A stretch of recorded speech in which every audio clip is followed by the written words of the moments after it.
Distinguished guests of the low budget LCS, welcome back. That's right, it's a 1-2 punch, the second stream of the day. First up was the commercial semifinals, and we are back with the economy finals. This is going to be a best of 5. Buckle your seatbelts. Your drivers today are myself, LaChance, and I am, of course, joined by my co-captain, Vega. I am so ready. First best of 5 of the year for me. I'm buckled in with coffee and water. We've got 2 great teams. I've got a great co-caster. What more could we want on this beautiful Sunday night? Dude, absolutely nothing. It is gonna be a blast, and I believe these teams are ready to hop into draft here. They've thrown one curveball, which is that one team wants to change their logo right now, and that's right. I'm putting them on blast on stream. Throw a curveball at me.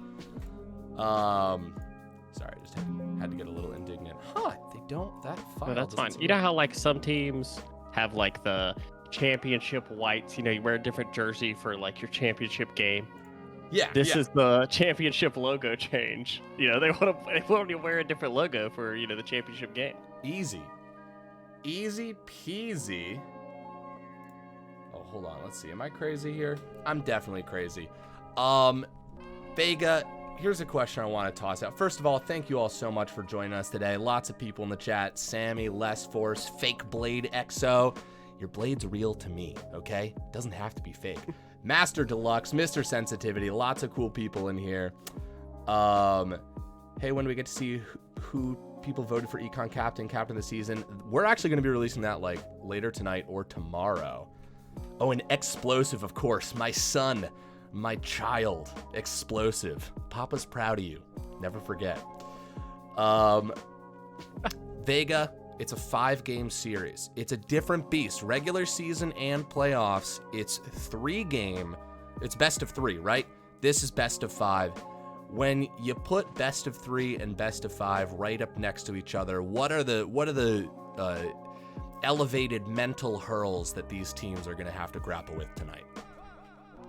I just think it's a lot of adjustment, right? It goes into a lot of teams that have worked on varying strategies or are quick to adjust, because in a best of 3, a lot of times, if you kind of have a weird trade-off where it's like maybe you have a good read and you win a game, and then they kind of counter what you did in the first game, and then you get a chance to punch back, and then a series is over, right? 2 wins and a series is over. But in a best of 5, there's a lot of growth throughout a series of, you lose 1 game, they've still got to win 2 more to beat you completely out. So there's a lot of room for experimentation. There's a lot of room for reading a team and a lot of mental strategy that goes into that. But also, as you said, it's a marathon, not a sprint. 1 good game does not beget a championship. You have to string together a lot of wins and, not tilt or get too excited from any result in 1 game. Absolutely. No, for sure. The mental fortitude will be tested here on both sides. Kimsada, what's up? Yeah, no, for sure. The mental fortitude. It's really interesting. Like, I think that middle block of games, because the first game, the second game, okay, even if you're down 2-0, if your team wins that 3rd game, you can immediately slide into the mindset of like, oh baby, reverse sweep, here we go. The other team's gonna get nervous because they've got to push through. They're always going to be thinking, oh, just 1 more game and then we clinch the series.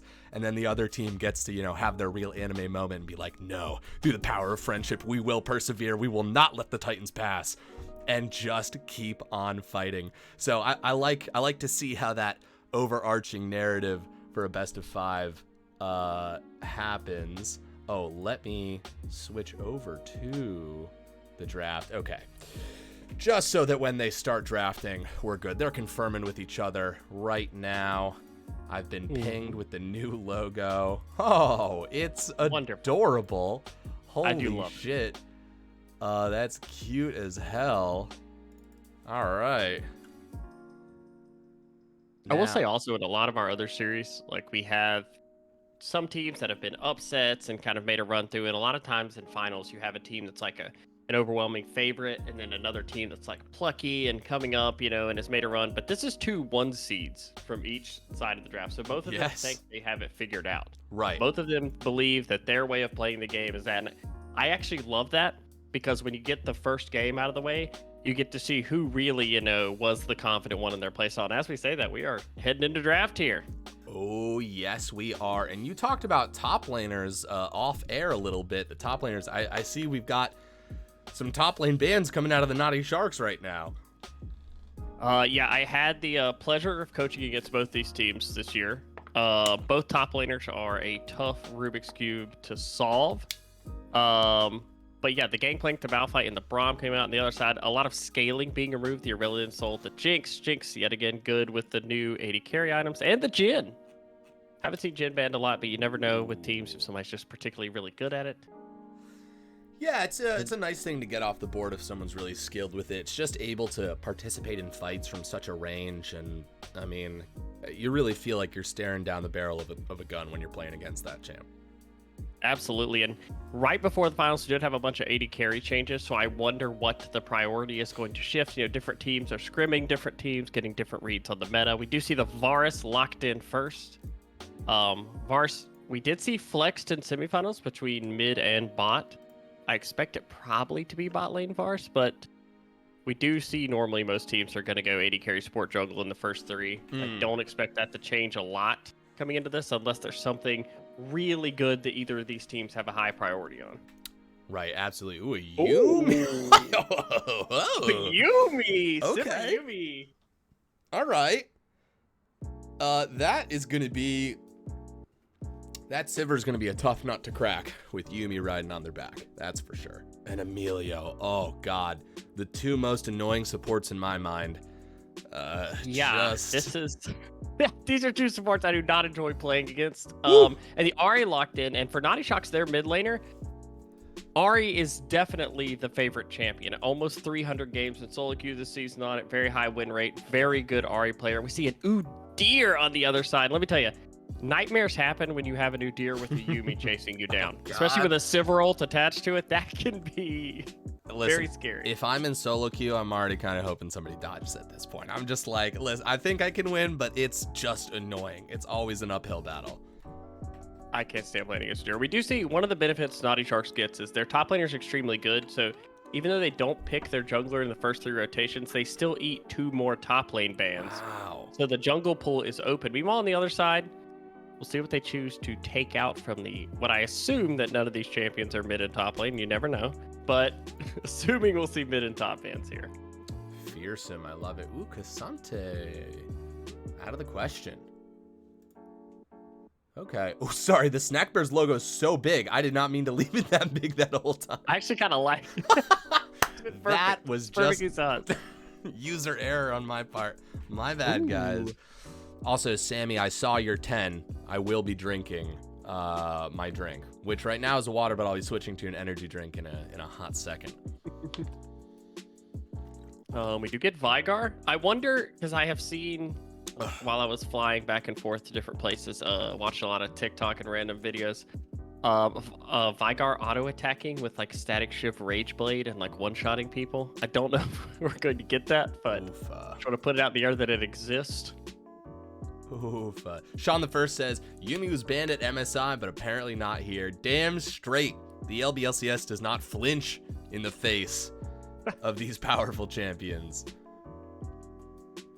All right, we do get Jarvan. Jarvan obviously very good with Varus. Ahri very good at setting up picks. Also, Sivir, she can run faster in her ult, but she has no way of getting over the Jarvan wall. So a really good pick into that. And is that a Graves top lane or a Jarvan top lane? Huh. Well, we're going to find out soon. That's a really good question. I love both these teams because now, normally you Holy get the advantage shit. on red side of counterpicking, right? Now you're in a weird situation of like, that's 2 very different lanes to play against. They're both AD, but the Malphite's gone, which would normally be, okay, whichever AD top, I'll just play Malphite into it. Now you're like, okay, do I want to play... Oh, looks like it's going to be Camille. Interesting. All right. The stage has been set. I'm just going to say this right now. I'm going to start the prediction now. I'm going to set it for 10 minutes. Maybe you want to bet right away. Maybe you want to wait and you want to see where these champions go, okay? So I've set it, so nobody can get pissed at me if they get bamboozled. August, not November. Thank you so much for the Prime sub. They say, I'm in Vermont and I keep knocking on Denny's doors, but all I hear is, who is Todd? And what is a schmeckle? August, that is my favorite. That is my favorite fucking sub message I've ever seen. Chock full of LBLCS lore. And all I have to say is don't worry about it, August. Just keep on knocking. You're going to find that Denny's, baby. Just trust me. It's probably just down the street. And Todd, he tends to work the night shift, so you might be showing up a little bit too early. Thank you so much for the sub. An absolute honor to have you with us. I also, real quick, just want to respond to two things. Got Tatsu Zero. Did I ever hear the tale of Buggle the Fin? Absolutely not.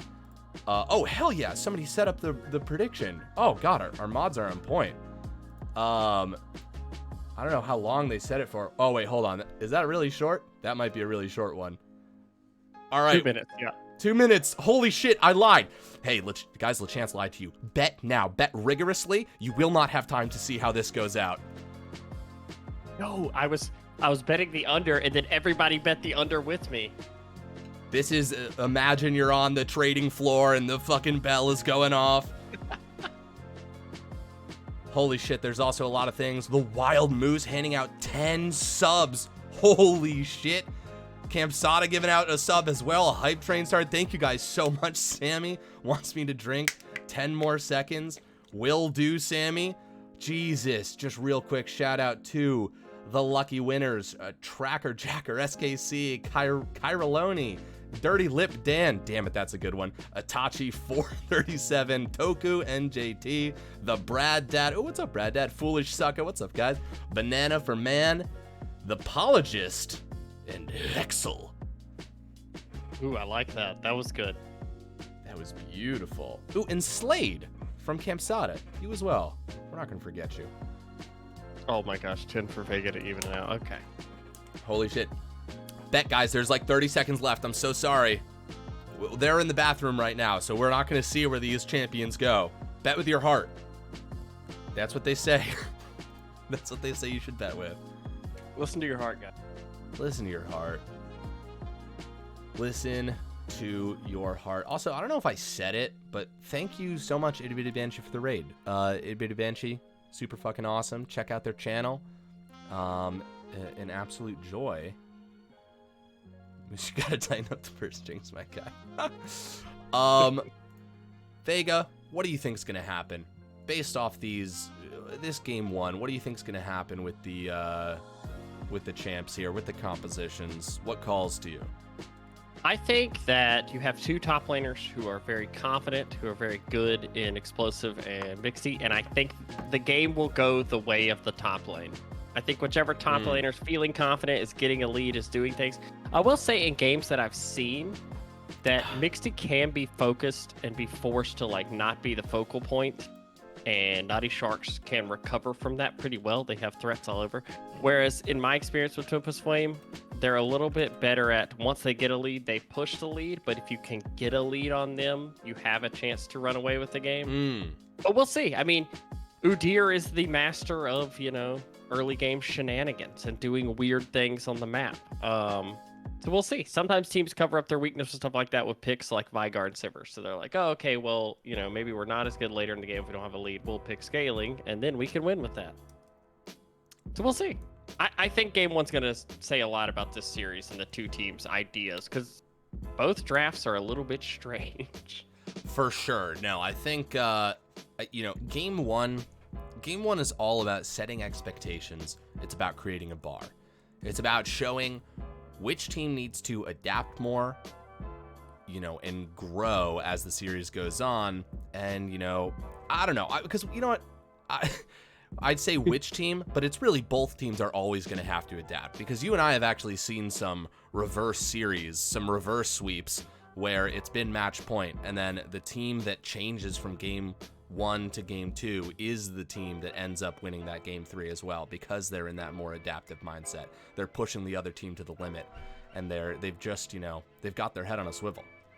Exactly. And I think for a lot of teams, it's whenever you have a week between games, kind of like we have here, you have a lot of teams kind of do that weird, like, okay, we're too focused on what the enemy team is doing that we kind of lose sight of what our own, ideas of playing the game are. Sometimes losing a game one can help kind of snap you back to that. Okay, let's go back to playing the way we like playing as opposed to, this game plan we built specifically for this team. And it could be the opposite also. A team could have prepped for you all week and then be like, oh my gosh, we had no idea they were going to play, these champions. Right. So it depends. I think that's what makes best of five so special, is there's so many more chances for you to adapt and figure things out. All right, I see you guys are tallying the amount of seconds that you've forced me to drink already. I don't have enough liquid at a certain point. One, I already drink extremely fast. Two, I'm already done with this. How many ounces are in this bottle of water? Yeah, it's going to be my problem too. I drink incredibly fast. Yeah. 23 ounces? If that sounds right. 700 milliliters are in this Poland Springs bottle. I've drank all of that. Chance, am I aware of how much Buggle had to drink on the earlier stream? No. What did you guys do to Buggle? I actually haven't heard from him. I was talking to him this morning. I haven't heard from him since. What did you guys do? What did you guys do to him? Speak up? What did you do? We've received a hype train emote. I clicked share. 200 seconds? What? Guys, why are you trying to kill him? I drowned somebody. Yeah, that is drowning. How long can these people hold their breath for? That's my question. It's over 3 minutes. Okay. Yes, it took me that long to do the math in my head. They are back. We can tab over to this. Oh, interesting. Why isn't their thing showing up? Let's see. I'm gonna hit save. I'm gonna click this one.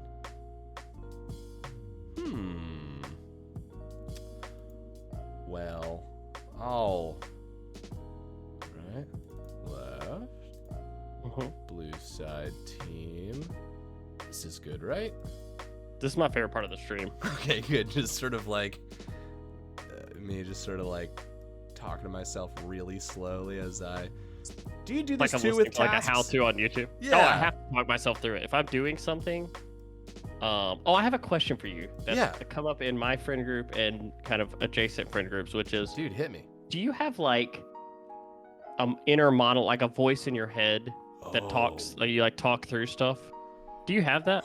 Let me. Here's the sound of this yerba mate being cracked right here. Let's get existential, folks. Do I have an inner monologue? I do sometimes. Definitely. I definitely do sometimes. But it's not like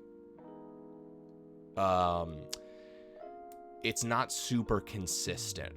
So it's not like a crawl of text that's like nonstop, But there will definitely be times where I talk to myself and I kind of like check in with myself and I address my feelings and I kind of like have a conversation with myself, be like, all right, so like I'm feeling this way. Like, what do I think are the reasons that I'm feeling this way? What are some factors that can, and like I have that kind of conversation, but I don't have an ever running monologue.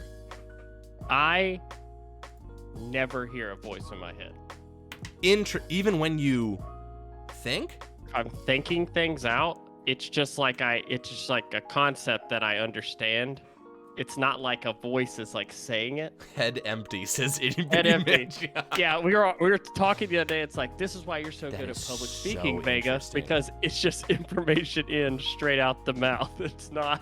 Honestly, that makes a ton of sense. I absolutely trip myself up because I'm reaching for stuff that I can't like grab. It's not just like vroom, vroom, vroom, nonstop.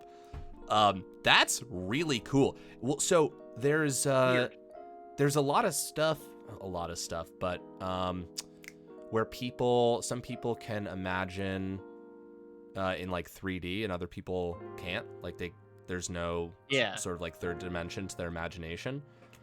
But it's a very interesting topic. But no, I hear voices in my head all the time. Clip that. I think I talk out loud doing stuff so much now, especially being work from home, that like I don't do the thing like I would do if I was like in the office where I think that same process through in my head. That now I'm just like, oh, I'm doing blah blah blah, and I need to do this next out loud now. So that helps. Like it's hard to like explain. But like if you ask me like a question, I wouldn't like think of the answer in my head and then say it. I would just like know and say it, or I wouldn't know. Damn, that's very rapid fire. Dude, it's that's weird. fucking awesome. You've got a sick brain. That's a great. Oh yeah, but I could be just wrong a lot too. Cause I just say the first thing that comes okay, in all my right. head. Put that caveat on it. Like you're not gonna. Sometimes it's not correct. It's not all correct answers. That's beautiful. I'm just speaking. Valentine making the point. There are people who don't imagine in color, or they can't picturize things in their head. Yes, that's kind of what that's. I think probably what I was thinking of. Wild Moose says their imagination is 5D at this point. Campsada, remind us what aphasia is. I remember that's a thing. That's a word I've heard before. I've definitely fucking heard someone say that before. Buggle, aka Clutch, was saying that the LBLCS is too poor to afford Coke. Fair. That's why we're drinking energy drinks. Itty Bitty Banshee thought you were going to ask me what kind of jelly I would use in my peanut butter. Yeah. What kind of, when you think of a peanut butter and jelly, what kind of jelly's on it? Well, if I have my druthers, a peanut butter and jelly sandwich is on whole wheat bread. It's creamy peanut butter, and I've got raspberry jelly. Ooh, that's the LeChance way. Whole wheat, creamy, raspberry. That's the way. And never crunchy peanut butter. Get the fuck out of here. If I wanted to eat gravel, I'd get on my hands and knees in the middle of a highway and start munching it up. I knew I loved you. Yes. Yes. Fewer words have never been said. Absolutely. We are absolutely aligned. Okay. Oh dear, I've upset some people. 9 seconds left until we load in. Whose draft do you like better? Whose draft do I like? Reversing it. You normally ask me, and I'm asking you today. Yeah. Okay. All right. Whose draft do I like better? Oh shit. Oh shit. It disappeared, and now it's completely out of my mind. Yeah. I like the Yuumi, the one that has Yuumi better, and this is why. Let me defend myself.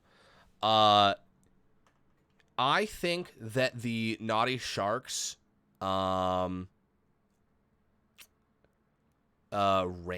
is a little bit, it's sort of more in the mid range. Is that right? Let me look around here. Nah, fuck me. I reverse it. Don't forget, Emilio's gonna give him range too. Yeah, I reverse it. I like the Naughty Sharks more. I like the damage. I like the pop damage. I like the sudden engage potential that they have. I enjoy. Was there just a little bell that was ringing?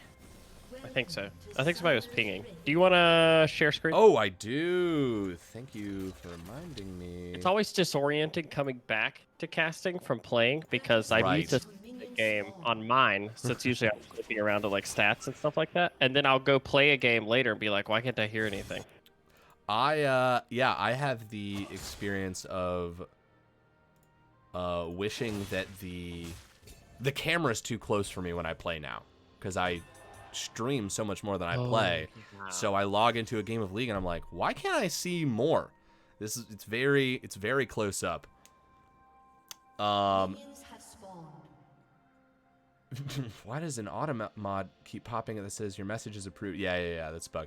Sonera, great caster. Thank you, Sonera. We will do our best for you. This whole cast goes out to Sonera. Everything, the good parts and the bad, and also, because you're getting credit for this, you will also be held partially responsible. So I hope that we do a good job. We will do our best. This is game 1. This is a best of 5 series. This is the economy finals, Naughty Sharks versus Twempest Fwame, and that was a trade in favor of Spartan. What do you think we can start to see in the first stage of this game? What are you keeping your eye out for, Vega?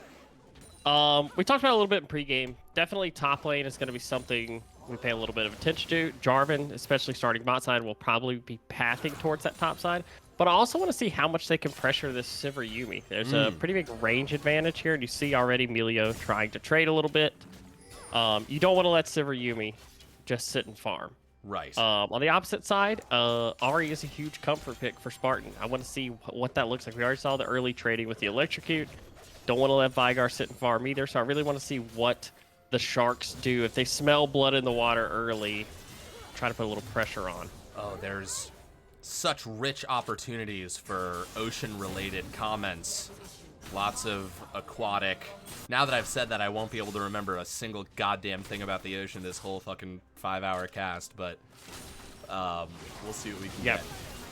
I also just want to point out, I love Veigar just as an insurance policy. I think it's always great to have a champion on your team that the longer the game goes on, you will actually really truly be rewarded for that in an insane, tangible way. Speaking of rewards, looks like Twempest Fwame is looking for one in the top lane right here. The CC does land onto the Graves. Graves getting a little bit of distance, but hold on, a little bit of miscommunication. Look at how low that Udyr is, and even with the Ignite, Graves makes it back to tower. That was close for Naughty Sharks. Absolutely. We'll see how that pans out as far as Graves having to burn the early teleport there, but Mixie's a very good top laner, and let me tell you, both of these teams are used to the enemy team attacking their top laner. So expect to see them, you know, responding well to pressure and things like that. Graves showing it early, and great use early of the Yuumi here to trade Yuumi health for damage. As you know, Yuumi will just snap back on. She's not really in danger of being harassed in the lane, so really good Yuumis do that a lot. They hop off and kind of trade their health for the enemy's health, right? And then we'll pop back on. So this is great as we see. We've already seen one potion off of Varus here.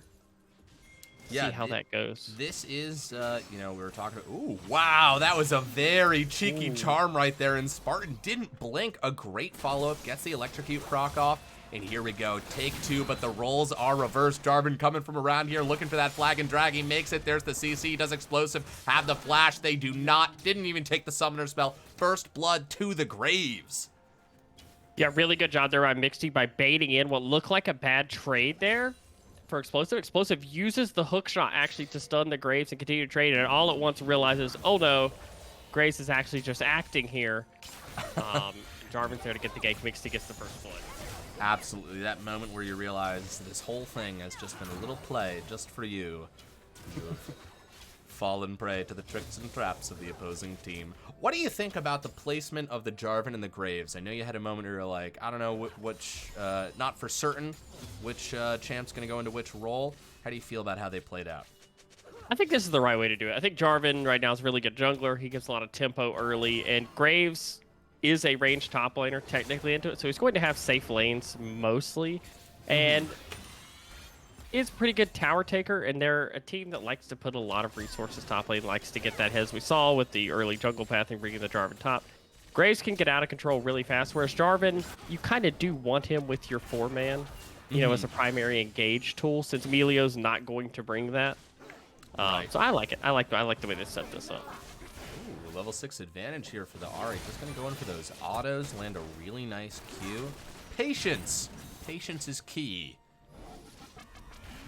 Yeah, we see that early chunking that Ahri got off and was able to get the better base off with the teleport there is what ends up manifesting itself in that early level 6. Veigar doesn't have it as quickly because the back timings were a little bit disjointed, and now Ahri freely able to shove this lane.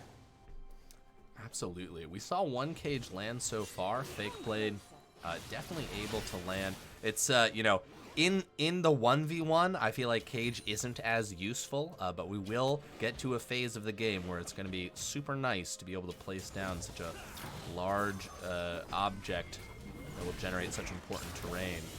Nice little poke down here in the bot lane. These bot laners not afraid at all to just stand in front of each other, trade a few autos. Both sides have heals and shields. They're okay with it. No problem at all. Absolutely. They're just trying to eat through each other's resources, right? Get through that mana, the potions, things like that. Get an advantage and then play the sustain game. Level 6, though, will tick. Ooh, flag and drag. Great flash right there. And speaking of cages, there it lands. The double CC. Oh, wait, the charm on the side. Fake Blade taking a lot of damage, dashing forward. Spartan taking great advantage of that opportunity, getting a kill onto the Veigar. Oh, I really, I thought that we were going to see 2 layers of CC onto that Jarvan. and maybe a kill onto him, and I just forgot how low health Vicar was. Yeah, it looked like a really nice play in the beginning. Vigar flashes the engage, is able to get the stun off, but the problem is Ahri, throughout that whole time, doesn't take any of the CC. And then when you're a defenseless, you know, mid laner who doesn't have a dash, doesn't have the cage anymore or a flash, and Ahri has everything up, it's almost a guaranteed charm with that ult. Right. When you're just oh my god, the damage off of Kerrigan right there. The flash forward, they see the opportunity, they want to take it and exhaust down onto the Yuumi. Oh, the shield. Oh my god. Oh. By the hair of my chinny chin chin, they escape barely. That was beautiful. That was very good Yuumi play right there. Jumping off to eat whatever skills they could, jumping back on for the shield, but the bot lane aggression should net them a free dragon, and it is an Infernal Drake, which is a great one to get early, especially when you have a lot of harass coming out in your lanes. This should help give them a little bit of snowballing. As we've seen, the kind of differential between Udyr and Jarvan here. Udyr doing a great job farming up, while Jarvan getting the early ganks and pressure, getting an early objective. Yeah, absolutely. I am...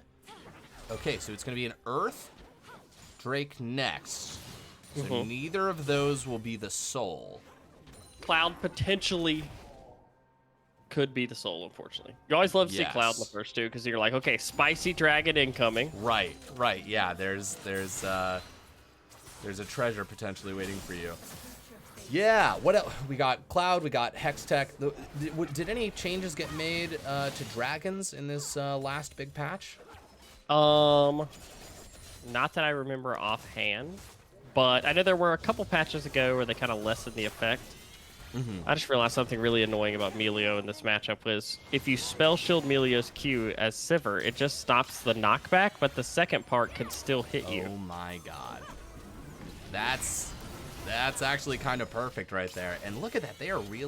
They're just giving Sivir no choice. They're going to get hit by something. They're doing a really good job of timing the use of their abilities. Gank up here in the top lane. Ghost being popped by Udyr. Gonna come in. Graves in a tough spot right there. There's gonna be the Camille ult jumping onto Mixty. They've got the damage, but oh my god, do they have the skills? Oh, they get the kill!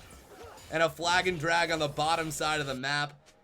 Graves for 1 second there. That flash into that other bush, I was like, wait a second, does he have something? Yeah, I was a little bit worried at the end there. Graves has a ton of bursts. You already see the Dirk and the Caulfield's Warhammer out there, but that's good. They're able to get the play off in top lane. They don't give anything about lane. Sivir even holds on to the summoners. Very important. She didn't have to lose those earlier in the trade, and now topside control for the minute here for Fwame. We'll see if they're able to turn that into a Rift Herald or anything else, but mid is basing. Does have TP, though. Looks like they are going to bring Melio up, though, to secure what will be that Rift Herald. Does Yuumi back if they jump on you? Yep. What? Thought that was supposed to be the Rakan Saya. Right. Yeah, well, you know, everybody could do whatever they want now. I guess there are no rules anymore. No love duo anymore. We constantly talk about like how Melio's so annoying and like good. And I talk about it with such disdain as if I'm not first picking Melio every game in my solo queue game. Oh, we're all taking advantage of whatever the thing is, you know? Like, if you can play it, why wouldn't you? Gosh, all right. Well, that is going to be a Herald pickup for the Sharks. What lane do you think is most appropriate in which to place this?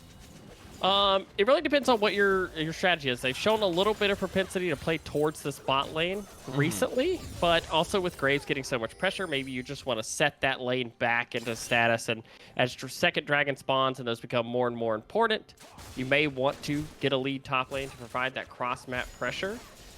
But also some people like to hold it for when the next dragon spawns, right? You may have, as I say that, they summon it top, but that's why we bring up every possibility. Yeah, exactly. So that we're never wrong.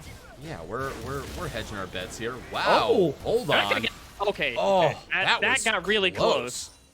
Damn, I was rooting for him. I always like to see a Rift Herald destroyed before it can make its charge off, just because it's pretty rare for that to happen.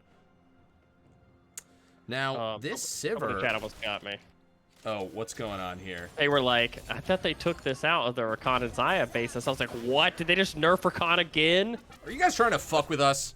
Yeah, I was like, that's what it seems. When did this happen? I only played 2 champions, guys, Rakan and Melio.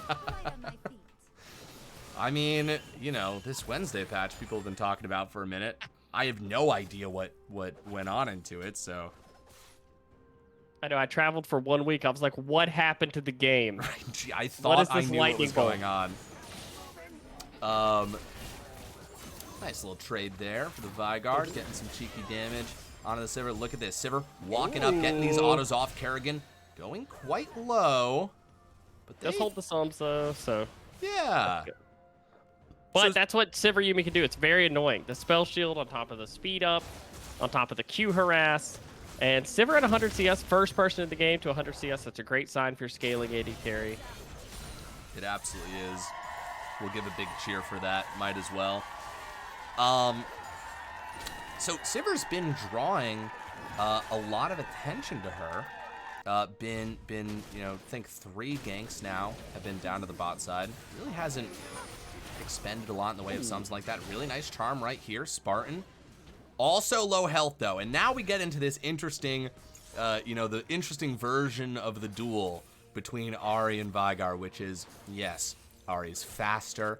I think arguably has better and more flexible poke. Can go through a whole wave. A lot of damage can come out of there. If you get low enough, Veigar's just gonna ult you and you are dead. It doesn't matter how fast you are, you're just gone. Yeah, he has the outplay button. Yes. He can just press the R on you if you take 1 extra tower shot, if you accidentally step into a Q of his.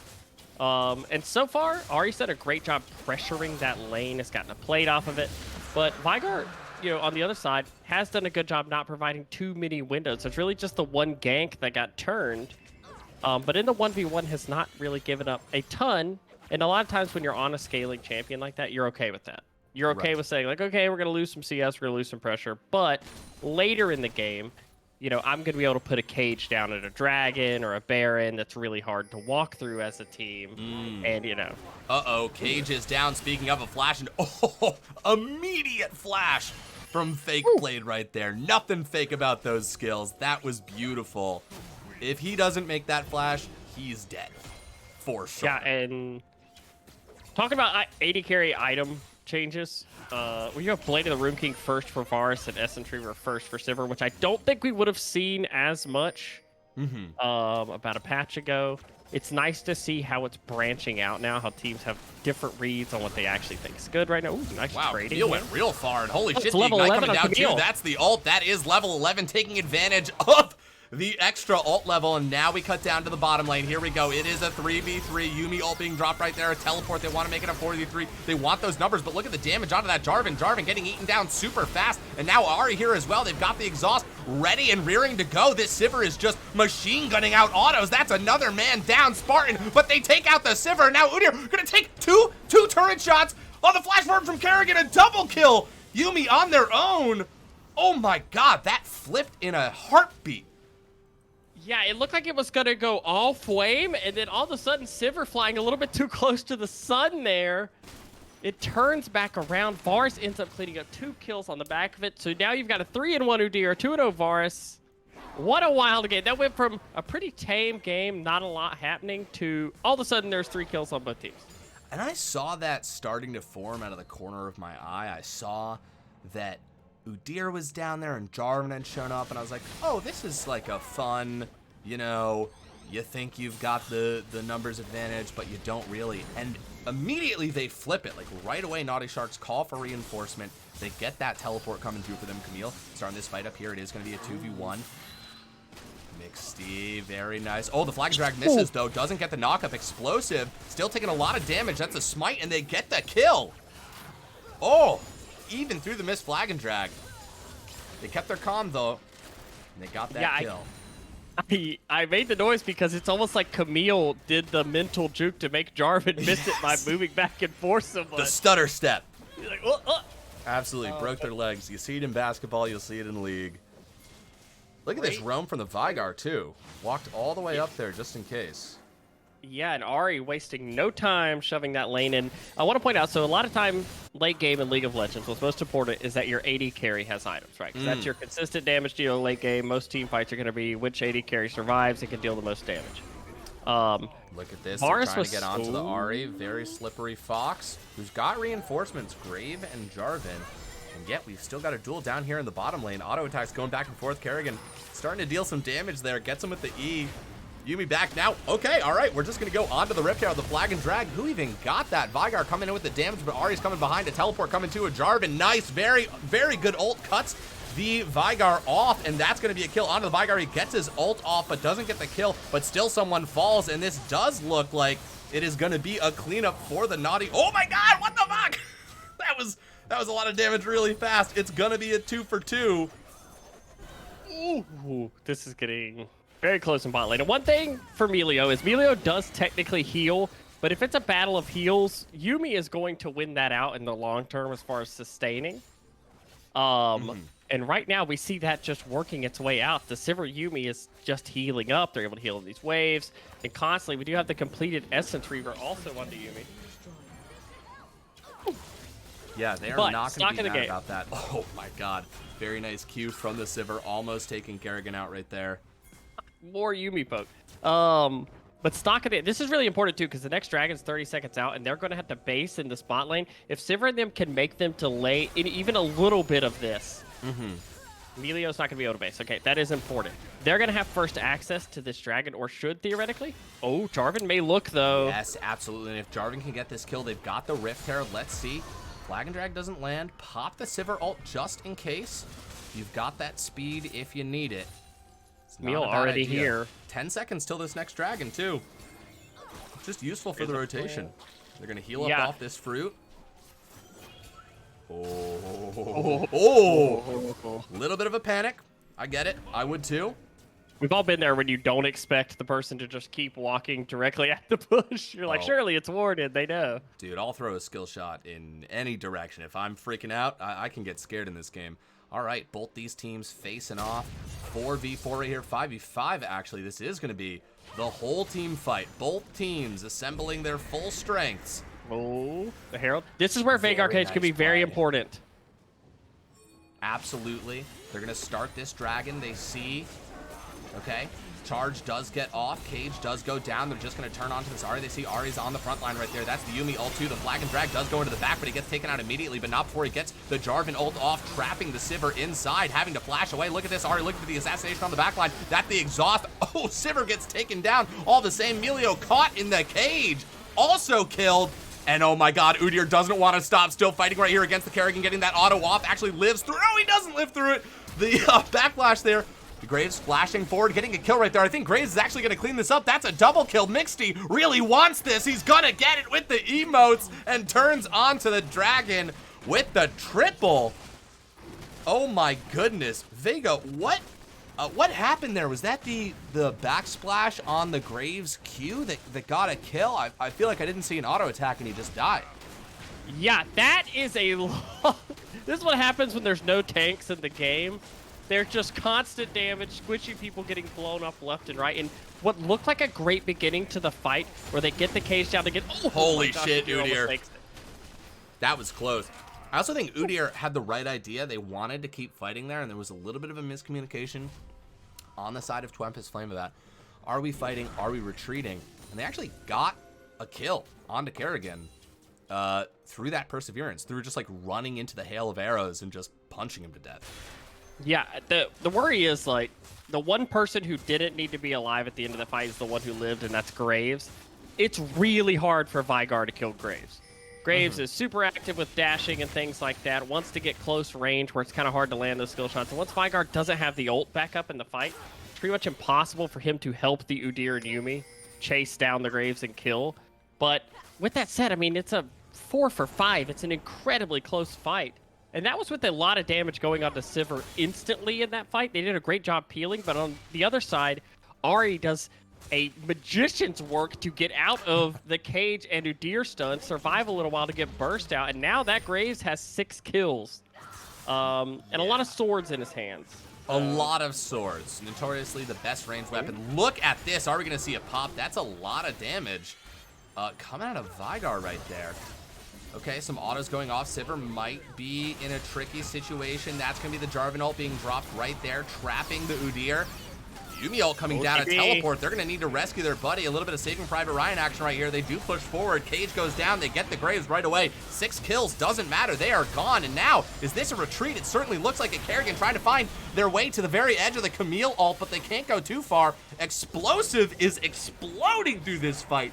Absolutely a terror, pushing their lines back and back and back. You talked about it, Vega. No tanks means some crazy fights. Yeah, and it also means when you're behind, there's a lot of opportunities to catch back up, right? There's no meatball who's just going to disengage the fight or stand there and take skill shots. If anyone gets hit by CC in this game, they can get blown up. And that fight, you see the call, kill the Graves first. Everybody pile on your CC, kill this Graves immediately, and then we'll go for the chase down. Because once Graves is dead, there's not as much there as far as, you know, consistent taking. Graves does get true grit, and ooh. Very nice. Explosive wants this. They are almost certainly going to die, but they got the tower. I always make that play. Yeah, me too. I'm not saying it's good. I'm just saying that's the play that I make. Just my brain's like I'm getting the tower. Yeah. Typing Worth in chat. But we talked about the top laners kind of being the stars of the series, and both of them have 7 kills apiece right now. The only thing separating them is holy shit, a Baron play. In Vision, too. I don't know that they know that they know. Let's see. They're getting an idea. Camille has TP also when she's up in 15 seconds, but I don't think they're going to be able to stall that long. People are coming over. Baron going down to half health. Look at the Vigar. Vigar coming around. A massive cage here could change anything. He's going to drop the cage right in the middle. He catches one target right there, but that's the Melio cleanse. Oh my god, Udyr getting taken down. No jungler on the other side. That's Vigar down too. I think that's Ahri dead dying as well. Look at this. Sivir absolutely cutting through them. Lots of low health bars right here. Lots of big opportunities. Everybody has to back off. 2 for 2. Camille's not even part of that fight. That's not even 2 items, Sivir, and you see what it can do. That's going to be a mid tower. That's a huge net positive for Fwame, who looked like they were going to lose the Baron there, but it's always so dangerous when both junglers are alive. So I think realistically what they were trying to do there on the side of Sharks was use the Baron as a bait to get them in, but it seemed to me there was some miscommunication when Vigar came in with the cage of who they were going to focus down. And all at once, just great coordination on the side of Fwame. They're able to get 2 kills out of that trade, 2 for 2, get the mid tower. And this game is within 1,500 gold, but Dragon Soul is spawning. Yeah, I'll tell you what, I almost never expect to be full-ass flanked by a lone Vigar, but that was the play that made it happen and stopped the Baron. Now, Twempest Fwame has been down consistently in gold and in dragons. I think it's fair to say that more stats are on the side of Naughty Sharks.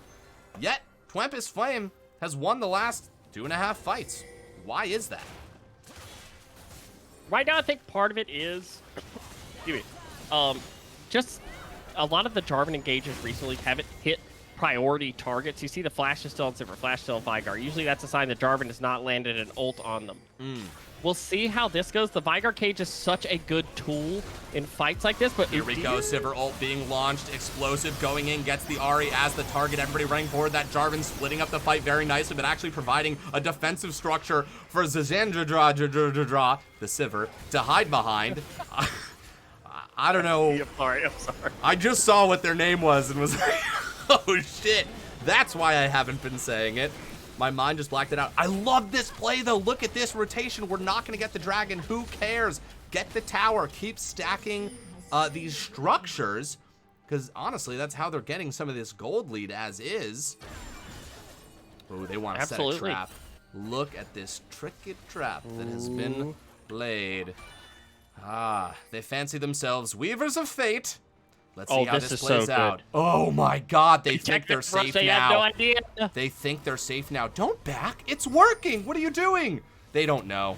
They don't know, and that's okay. Oh shit, reverse trap, face checking into the bush, but they've got the Sivir not quite alone because the Yumi's there. Teleport coming out. Can the Sivir be saved? That's a great flash. Now Mixty cut off on the other side. Yumi taken down. Look at that over the wall. Explosive flanking, and once again, the Vigar flank. It works. It works. They've got the Melio. That's the kill. That's the outplay button played there. Finding themselves in a slight 2v3 right there. Jarvan splitting up the Vigar. Fake Blade in a 1v1 explosive as well with the Ahri who does go down, but the Udyr comes in trying to help out their buddy. It does look like this has gone the way of the Naughty Sharks. Getting an extra kill. Oh, Kerrigan trying to get another kill with that cheeky Q, but they don't just get it yet. And health bars, I think, too low to accomplish Baron, but they're walking towards it.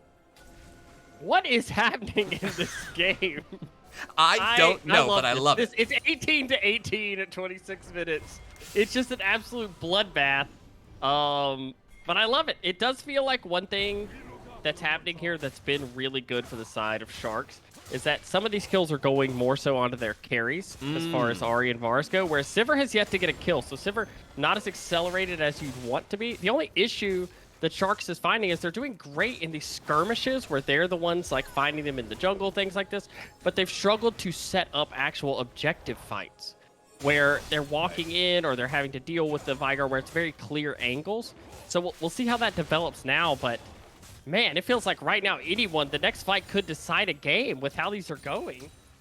Listen, man, blood for the blood god, skull for the skull throne. I am here for it, and I think these teams are too. It's interesting having a soul sort of on the map here, but it is, as discussed earlier, a cloud soul. So it is sort of like, take it or leave it. But if soul does get taken, then Elder is up. And with teams fighting like this, I think that's where you get really concerned. And honestly, there's a part of me that thinks, like, if I'm like, you know, playing this as an RTS and I'm not a shark. Hello.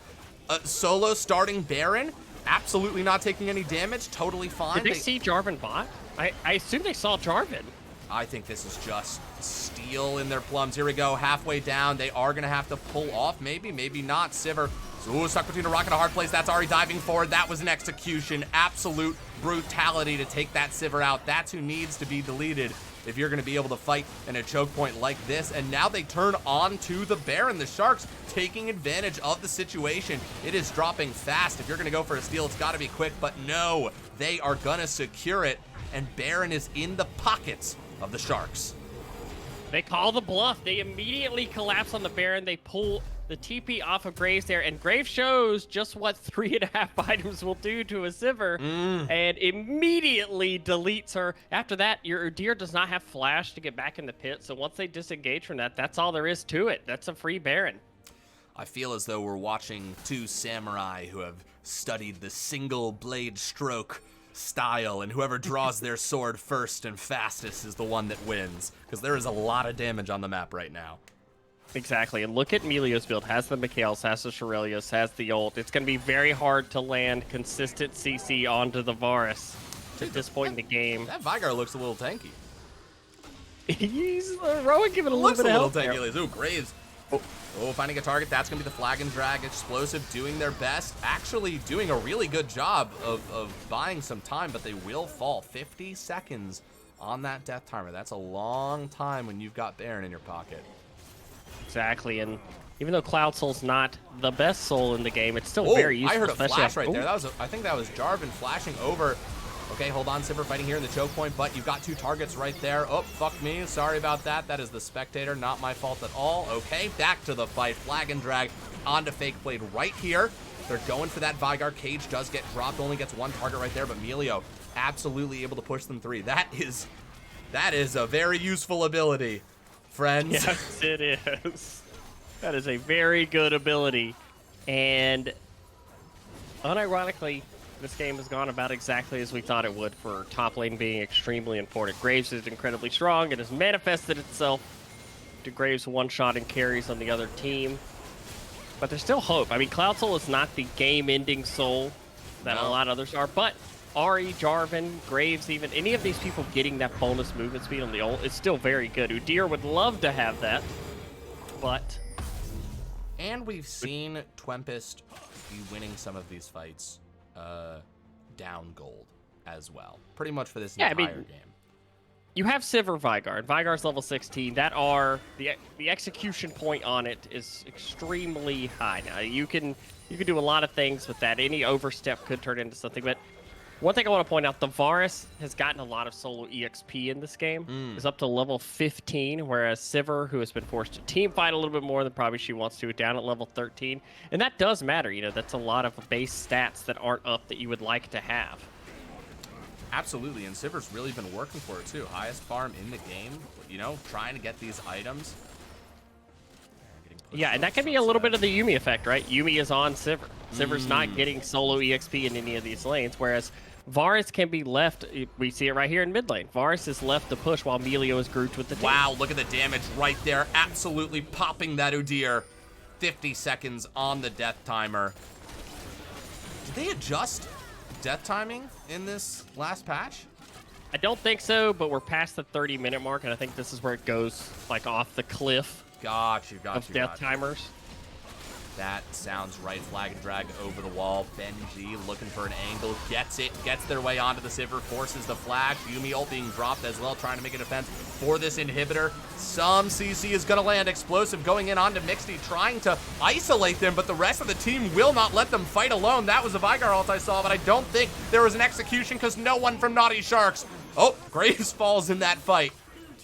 But a 1 for 4. Yuumi is alive. Yuumi is alive. Listen, a moral victory for the Yuumi. At the very least, Naughty Shark's going to come in here, take down these last 2 inhibs. Udyr's going to walk forward, going to force him to fight for it. But they are just going to hit the Nexus. They don't lose focus, and they take game 1 of this best of 5 series. Absolutely, and an exciting one in that. Goodness. Close to 45 kills in the game. More than a kill a minute. About everything you'd want at the start of this, but it is game 1 in a best of 5. Both teams will get a chance to adjust, and we have at least 2 more games to go for both of them to kind of figure out what went right, what went wrong. How do they want to adjust and draft? Whew, I'm sweating. Dude, this is, yeah, this series is gonna get bloody. It is gonna get extremely bloody. We've got an invite into the next game. Graves topping the damage charts by, you know, a hand and a half here. That is doing definitely more than double the damage of the closest competitor. Yeah, Graves was a force in that game. And we saw, even in the early gank, I mean, almost the 2v1 outplay for a kill. Just Mixty, an absolute monster in the top lane. But not to take away from Explosive either. I mean, both were absolute forces. The Camille in several fights also dealing a ton of damage and catching up. And we could see how a lot of times in series like this, if you know both laners are going to pop off, it's the other places on the map that end up mattering, right? And the Ahri's constant pressure there, or the ability for Varus to turn back around that double kill in bot lane and get the gold back. Those are the plays that really, you know, can turn a series, because you think about how could this have been if, you know, Varus and Ahri didn't have that pressure. Right. No, absolutely. I think we saw some shining lights on each side here. Both teams definitely, they've got something to work with. The kills don't get that high if there aren't people dying. Well, that's not true, but people dying on both sides definitely helps it out. Holy shit, lots of It Takes Two. All right, I will catch up on that in a little bit. I also just want to say thank you, Jet Squall. Thank you so much for being our newest investor in the low budget LCS. We are so happy to have you here. Thank you so much for the follow. Appreciate the hell out of it. So, adjustments. Let's talk about evolution. Let's talk about growth. Naughty Sharks take game 1. What is Twempest Fwame talking about right now that's going to even this series out? We were definitely, you know, first of all saying, you know, hey, it's just one game. For, you know, 25 minutes of that game, you're within 1,000 gold, right? You're at a point where it looks like you probably, at the very least, have a shot at winning the game. So easy mental reset. You know, hey, we're close. We're in the game. You know, maybe a few adjustments in draft there. What's hard is that Mixty ate 4 bans, I believe, in that first game. And there's always this weird back and forth. And I know from coaching or talking to players, just like, well, if this guy's going to be good on anything, do we really want to, like, you know, put our bans there? Or is it, oh, we got to ban more stuff because he's good on so much stuff? So that'll be, you know, the real crux of how they figure out their draft. I don't think necessarily either draft was terrible or had any, like, glowing flaws. The Udyr, maybe they could change that out for something with a little bit more, you know, targeted engage. We saw the Jarvan able a couple times to find exact pickoffs, and maybe taking the Ahri out, but it's going to be tough because a lot of that game was down to just decision making and, map play. I'm not sure if pick ban is really going to be it, but it's only one game. You got a long series ahead of you, and that was a close game one. As long as you keep your mental about you, should be okay. Oh, absolutely. We have been sent draft links. No change in sides. No change in sides. I love to see it. Making my life easy. Do you think that says anything? That they're choosing to keep the same sides here? Or is that just, they've got some private strategy that we may or may not see play out? I think that at least current meta, at least for me in pick ban, I like red side a lot, because especially if you're playing against a solo laner who's really good, one extra thing you have when you're on red side is you get the last pick, right? You could say, okay, we're going to last pick our top laner. We're going to try our best to get, the counter pick here in top lane. We're going to try to put our top laner in the best possible situation, or whichever lane you decide to do that in, right? So I think staying on red side, they're saying to themselves, hey, it wasn't our draft. It wasn't like our strategy of setting up. I think we did a good job setting up. We just had a couple of things where we made some mistakes on the map, maybe, some over-aggression in some areas that we can fix. And, maybe we just want to focus more on that instead of the other side. Right. Mr. Sensitivity, who won, red or blue? Blue. Okay, all right. Yeah, you got filled in. The schmeckles got handed out. And to whatever beautiful mod, I don't know if you're still here, but whoever did the prediction last time, let's set it for 10 minutes. Let's give these good people at home enough time to really consider where they're going to place their schmeckles when it comes to the betting. Also, Little Robot Man, I fucking saw you, dude. I saw you in chat. Death, Taxes, and Robot Man. Thank you so much for swinging by again. All right. They are getting ready for draft right now. Have I done all of my duties?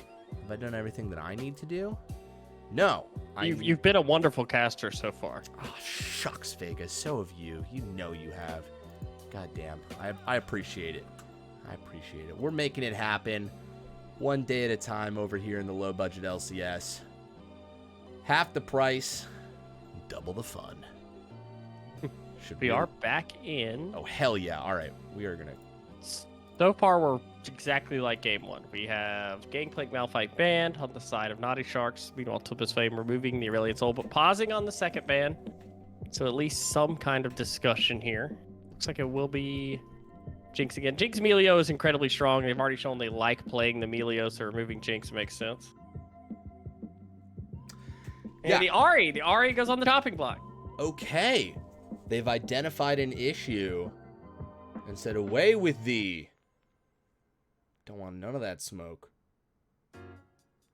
Oh, the Jhin is unbanned this game, but they go with the Vars again. Said Vars, very good in game one. Thought he had a really great performance from Kagran in that game.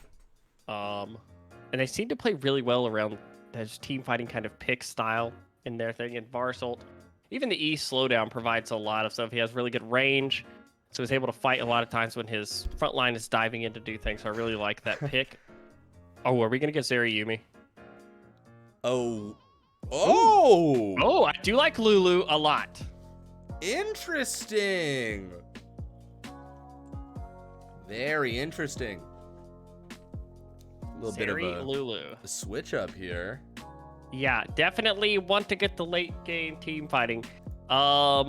Different laning than the Sivir, a little bit different skill set, but similar idea of we want to get to late game team fighting.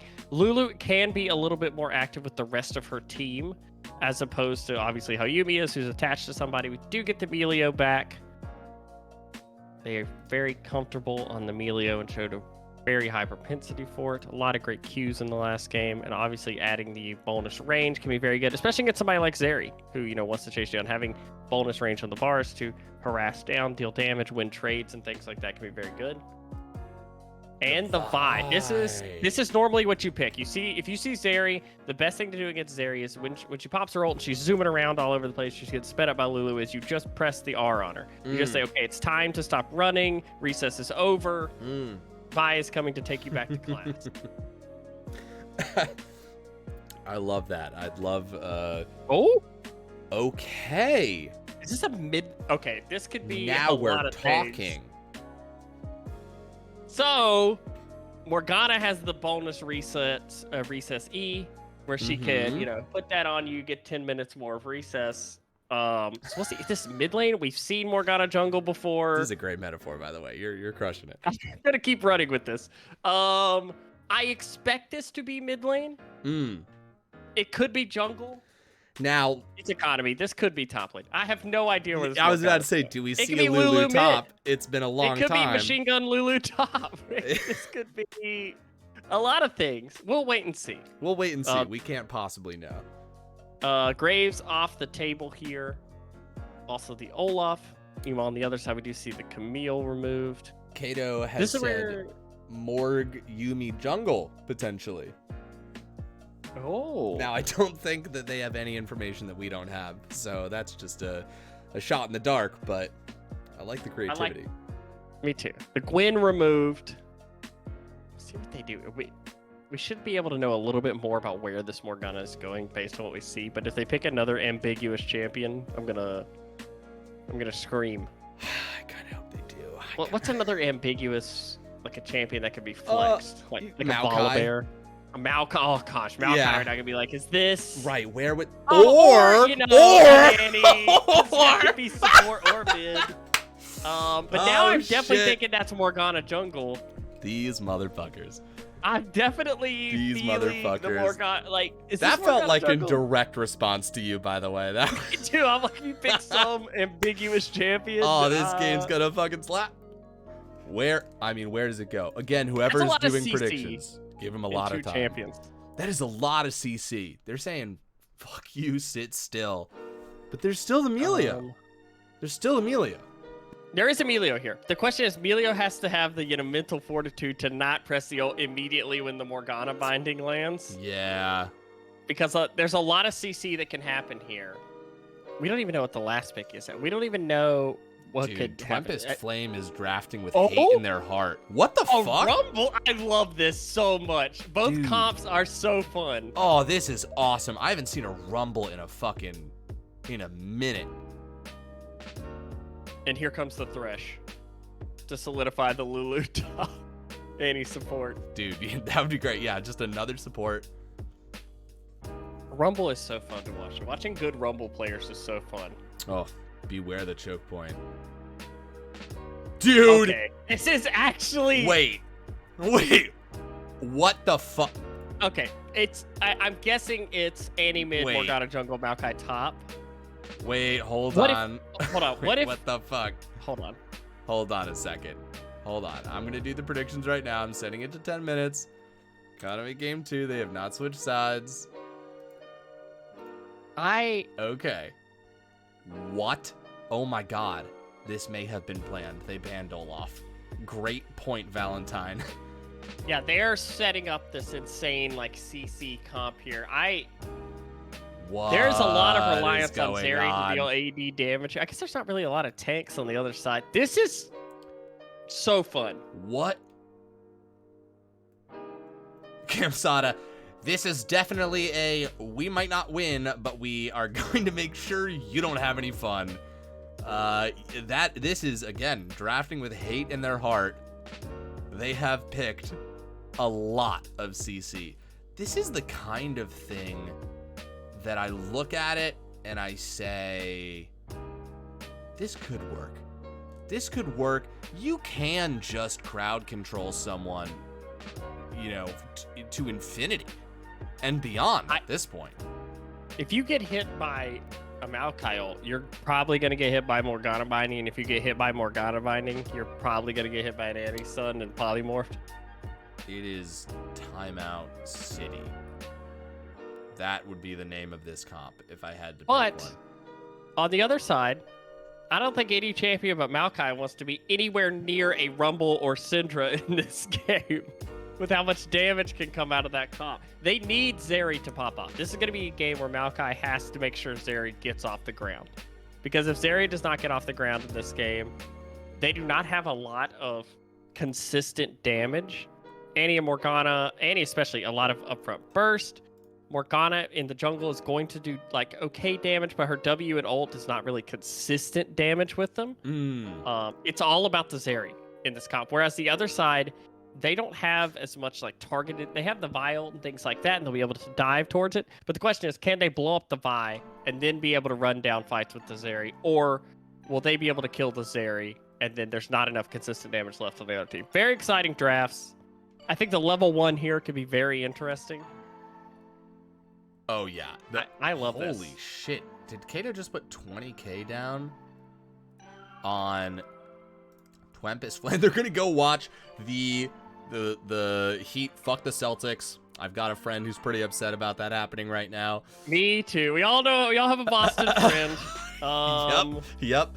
How can you not like Jimmy Butler though, guys? How can you not like Jimmy Butler? Oh god, I've just been listening to him sort of moan about this for a little bit now. He's in another Discord, just like posting a message like, "This is embarrassing. I'm fucking done with this."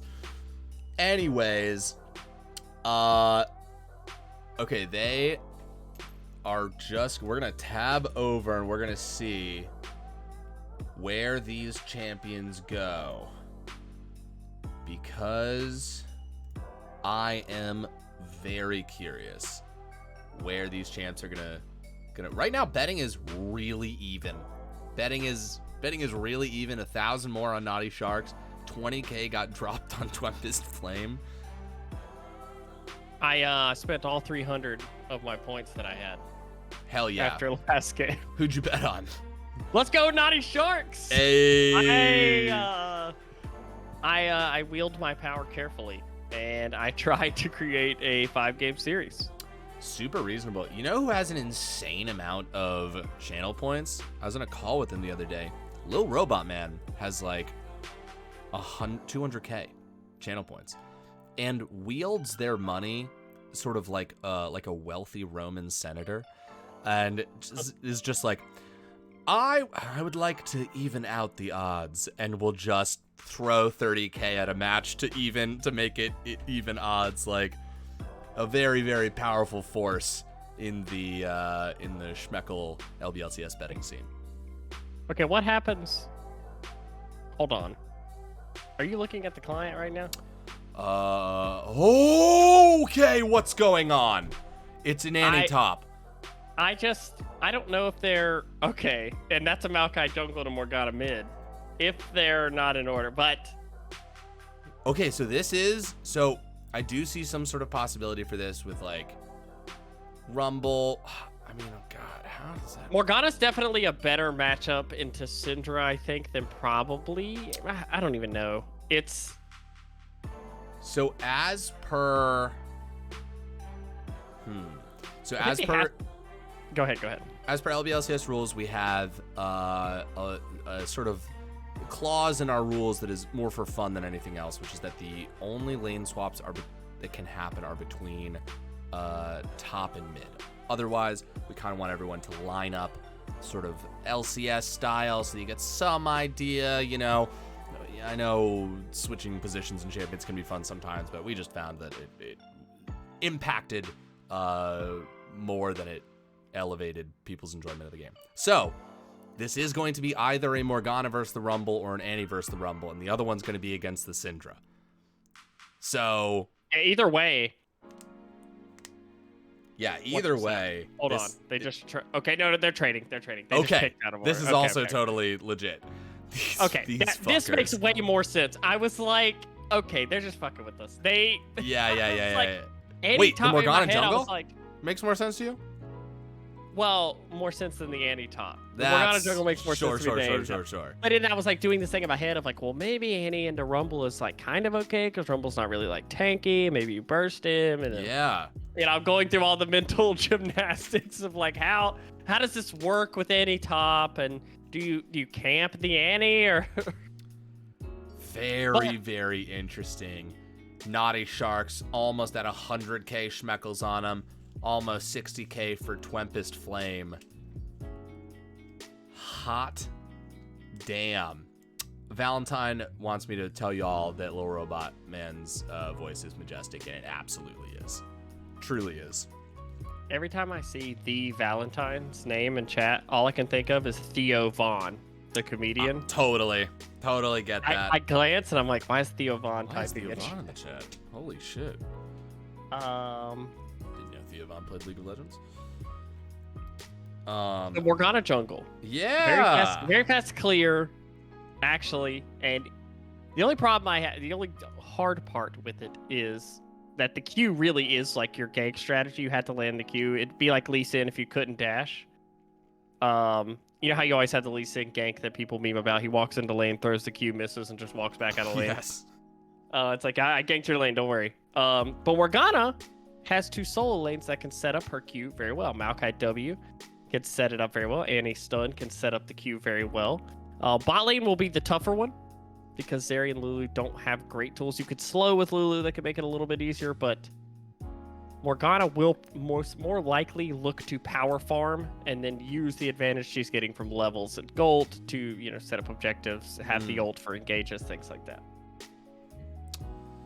Yeah. But yeah, Vi will struggle to 1v1 Morgana. Vi has a very clear dash at her pattern. Morgana can, pop the EQ or pop the EQW and Vi, only has big fists. She's not a fallen angel. Yeah. So it can be very tough. Yeah, this is going to be interesting. And when it comes to League of Legends, sometimes weird works. Sometimes the thing that kind of has you scratching your head, that has you thinking, we should beat this. Well, if that starts to beat you a little bit, you're kind of in this conundrum of like, oh, dang, is it better than I thought? How do I play against this? You're not as practiced against something like this. So I do think there is some merit into shifting the tectonic plates of the meta and forcing people to unexpectedly adapt to you rather than the other way around. And a hard CC is certainly one way to do it. If Melia's silenced, they're not able to do their CC thing, right? Is that something that punches through that or no? They can't. It almost applies to like pretty much any CC rule. So if he's CC'd or silenced, he can't use the ult to get himself out of it. If he's rooted like Morgana Q, he can still pop the ult and get himself out. It's kind of those rules. He could use it while he's in Maokai ult, things like that. I will say this is a great comp for like if you're trying to get mentally back into a series. Because if you win this game with this comp, it creates a really like wild situation, right? Where now in game 3, the enemy team has to not only think about what your normal gameplay style is, they have to also be mentally prepared for like, well, they might also play Morgana jungle, right? Annie mid and all this other stuff. You had to, which now that the comps are on the map, the comp seems less crazy than the draft made it. It's really the Morgana jungle that's the wild part. Yes, for sure. And I've been in games with Morgana jungle. I've seen this thing work before. But it's not common. It's not every day. But let's see what these level 1s look like. I do think it's interesting. They're not going for a hard invade. They're going for a 5-point defense with all this hard CC. And starting on the red side, that's where Morgana wants to go. What do you think of that? I think it's fine. They're backing? Maybe going down to start blue, I imagine that's probably what's going to happen. Drop the ward base, get the sweeper, move towards the blue here, get the leash. Morgana clears extremely fast. So... Why does it just say... Sorry. Oh, yeah. My internal monologue just started talking. One second. I know, I was like... Let me tab over and fix this real quick. Camp name. It just says LeChance instead of LeChance and Vega. No, you're That's there. okay. Why does it not... Huh. That's okay. All right. Well... Special guest star. Special guest star. Okay, well, that's weird. So we've got this mid lane matchup already starting to play out here in the level 1. We've got the blue buff. They've got that blue. They smite the blue buff. I'm just really curious how this Morgana is going to play. I'm really interested in the Maokai Rumble because This is very different than last game where you had two super mobile dashing all over the place, top laners. Maokai is going to get beat up a little bit here by the Rumble early. Right. Rumble, every time, you're walking up to the wave, Rumble's turning on the flamethrower. Maokai is a tree, does not like fire. No. And as we're seeing right here, look at all the damage coming out of that Rumble. Ooh, some Rumble early hurts. bullying. Yeah, Rumble does hurt, especially when you have no choice. But Explosive is doing the right thing, running away, kind of understands how this matchup is going to play out. You're going to need some levels. You're going to take some damage. But I think Maokai's, when you're drafting this comp and you're looking at it, Maokai's job is not to carry this composition. Maokai's job is to be a tank. Look here in the mid lane. The binding. Oh, forced to flash it. And even with that damage, I get it. I see how if, maybe if Annie had queued first and then the binding came after that, maybe Spartan gets out of there, but they certainly have, like, less than a quarter health. Exactly. You see the top lane pressure now is going to manifest itself. Vi and Rumble are walking down into the jungle to try and take this red away. We'll see what happens with this. That is deadly. Morgana in a lot of trouble right here. Going to take some damage from this buy, but hits the binding and actually trading with some damage of their own. It's not going to be as easy as they like Annie's with Rumble here. backing up. Annie's there as well. Look at this roam. This is how you need to play comps like this, forcing Vi over the wall. I'm calling a fight I can't see, but that's definitely what happened. Maokai invested flash there to try and get her, and I think she got either the Q over the wall or a blast cone over the wall. Unfortunately for Maokai. Invests the flash and does not get the kill, but they do protect Morgana's red. Morgana will be able to pick that up, clearing very quickly through right now. Should net her a slight CS lead. And I'm not sure if we saw it before, but Andy did flash mid to try to get this. Ooh. Look at this, the flash board. Speaking of it, junglers trading flashes right here. Ooh, look at this. This is still just a level 3 Vi. Maokai coming down, explosive. Oh, the little sapling went in the wrong direction. The binding is going to land. Do they have the damage? The auto attacks. The first blood goes to the Maokai. Guys, the comp, it's working. I don't know if Explosive gets out of here, though. Forces a flash. Wait a second. The 2v1. Oh, shit. Actually knocks him out of the way. And red buff is going to go over to the Rumble. Oh, a little bit of accidental anti-synergy right there. But okay, still. so even though we have Maokai versus Rumble, both top laners end up with kills. Even despite them not being in the matchup we thought would have the most insane kill pressure. But yeah, you wonder how much practice they've had together with a champion like Morgana Jungle, because Maokai's first instinct is to queue a person next to them. Morgana Q is coming out right there. A lot of times you just want to communicate with each other like, hey, I have Morgana Q in a couple seconds. I'm going to use this. But still a 1-for-1. Gold, essentially even here. Totally, and trading buffs as well. This blue buff on Maokai. Look at this. Morgana constant ganking. The binding lands. The dream is alive, and Blokowski is taking a lot of damage. But up there in the top lane, yep, Maokai just did not have the health bar. Binding lands once again, forcing Kerrigan to flash. Now Vi coming down. Okay, this is a fearsome trio. Even though there's low health bars on the side of Twempest Fwame, those are not 3 champions that you want to just jump into head first. And sort of by defeating in detail and taking them on one at a time, Twempest Fwame became all these bindings. Does Arvos miss? That is going to be the question.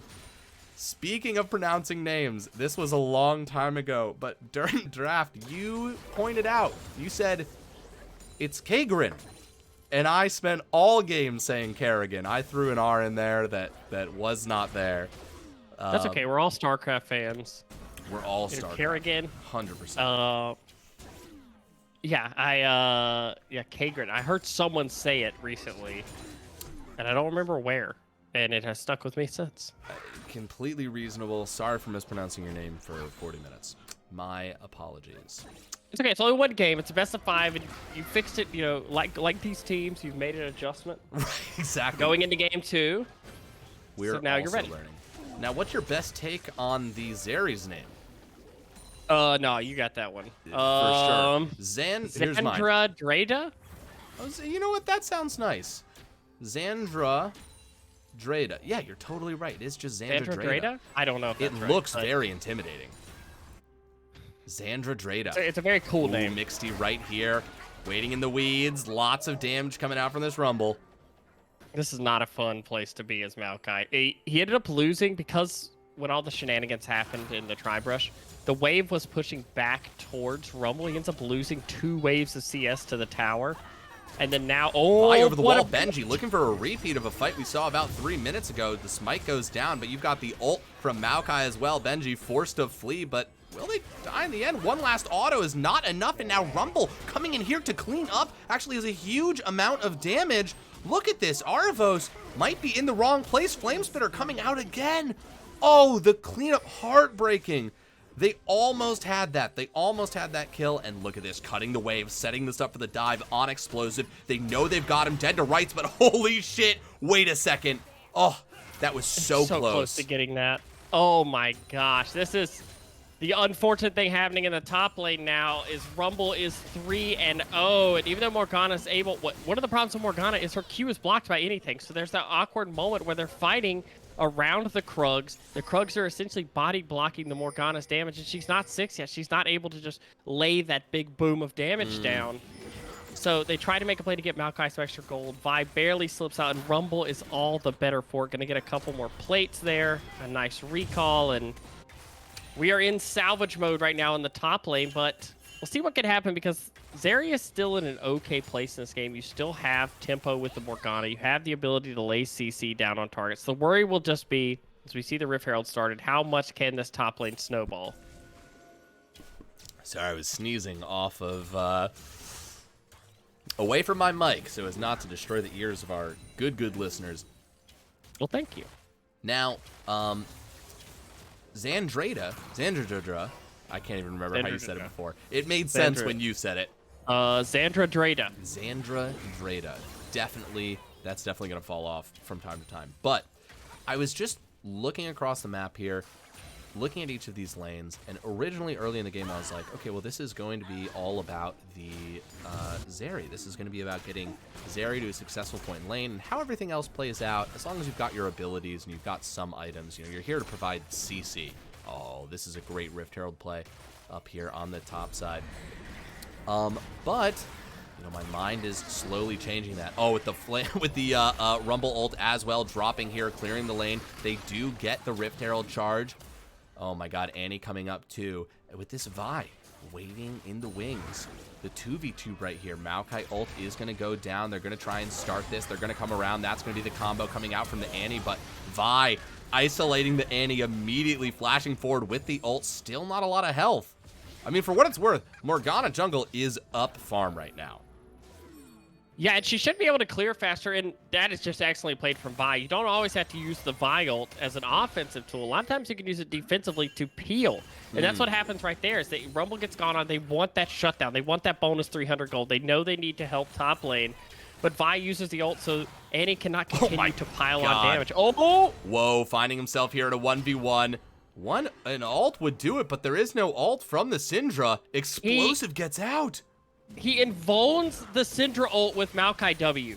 He uses Maokai W to dash in as the ult's happening, and he can't be hit with anything during that. So Syndra ult essentially does no damage. Oh, Explosive has hands. Also, Zeri, by the way, look at Zeri's health right now. So low, and it's been like that for just a little bit now. Really staying around to get this farm. We've got to pause. God only knows. Need a minute. That's fine. Listen, this is all baked in the rules. This is all above board here. 5 HP in a dream. Queso Loco. Absolutely well said. I like how Arvos is playing this Morgana jungle. Very aggressive with all of these ganks. And, you know, we were so close to the alternate timeline of them getting a kill on that Vi. You know, and also even that first fight where that Rumble came in cleaned up, like they were close to escaping there. So it's just been these little minute shifts in play that have been having things fall to the side of Naughty Sharks when it comes to this Morgana jungle. But Arvos is keeping their head up. They're pushing forward and they're continuing to create opportunities for their team. Yeah, and you see kind of the potential of the comp like we saw on top lane, the stacked CC that can happen, even though Rumble's incredibly fed. You know, if you get one CC, it's going to beget another one. And they're a team that can keep you locked down for extended periods of time. The question is, you know, what can they do now?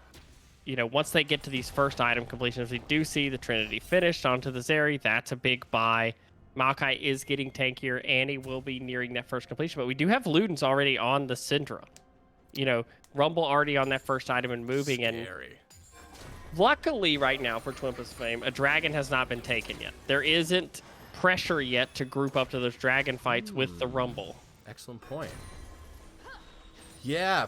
That happens when there's so much pressure on top lane, and both teams are kind of wanting to keep a jungler towards top lane, keep pressure there, that the dragon can be forgotten a little bit.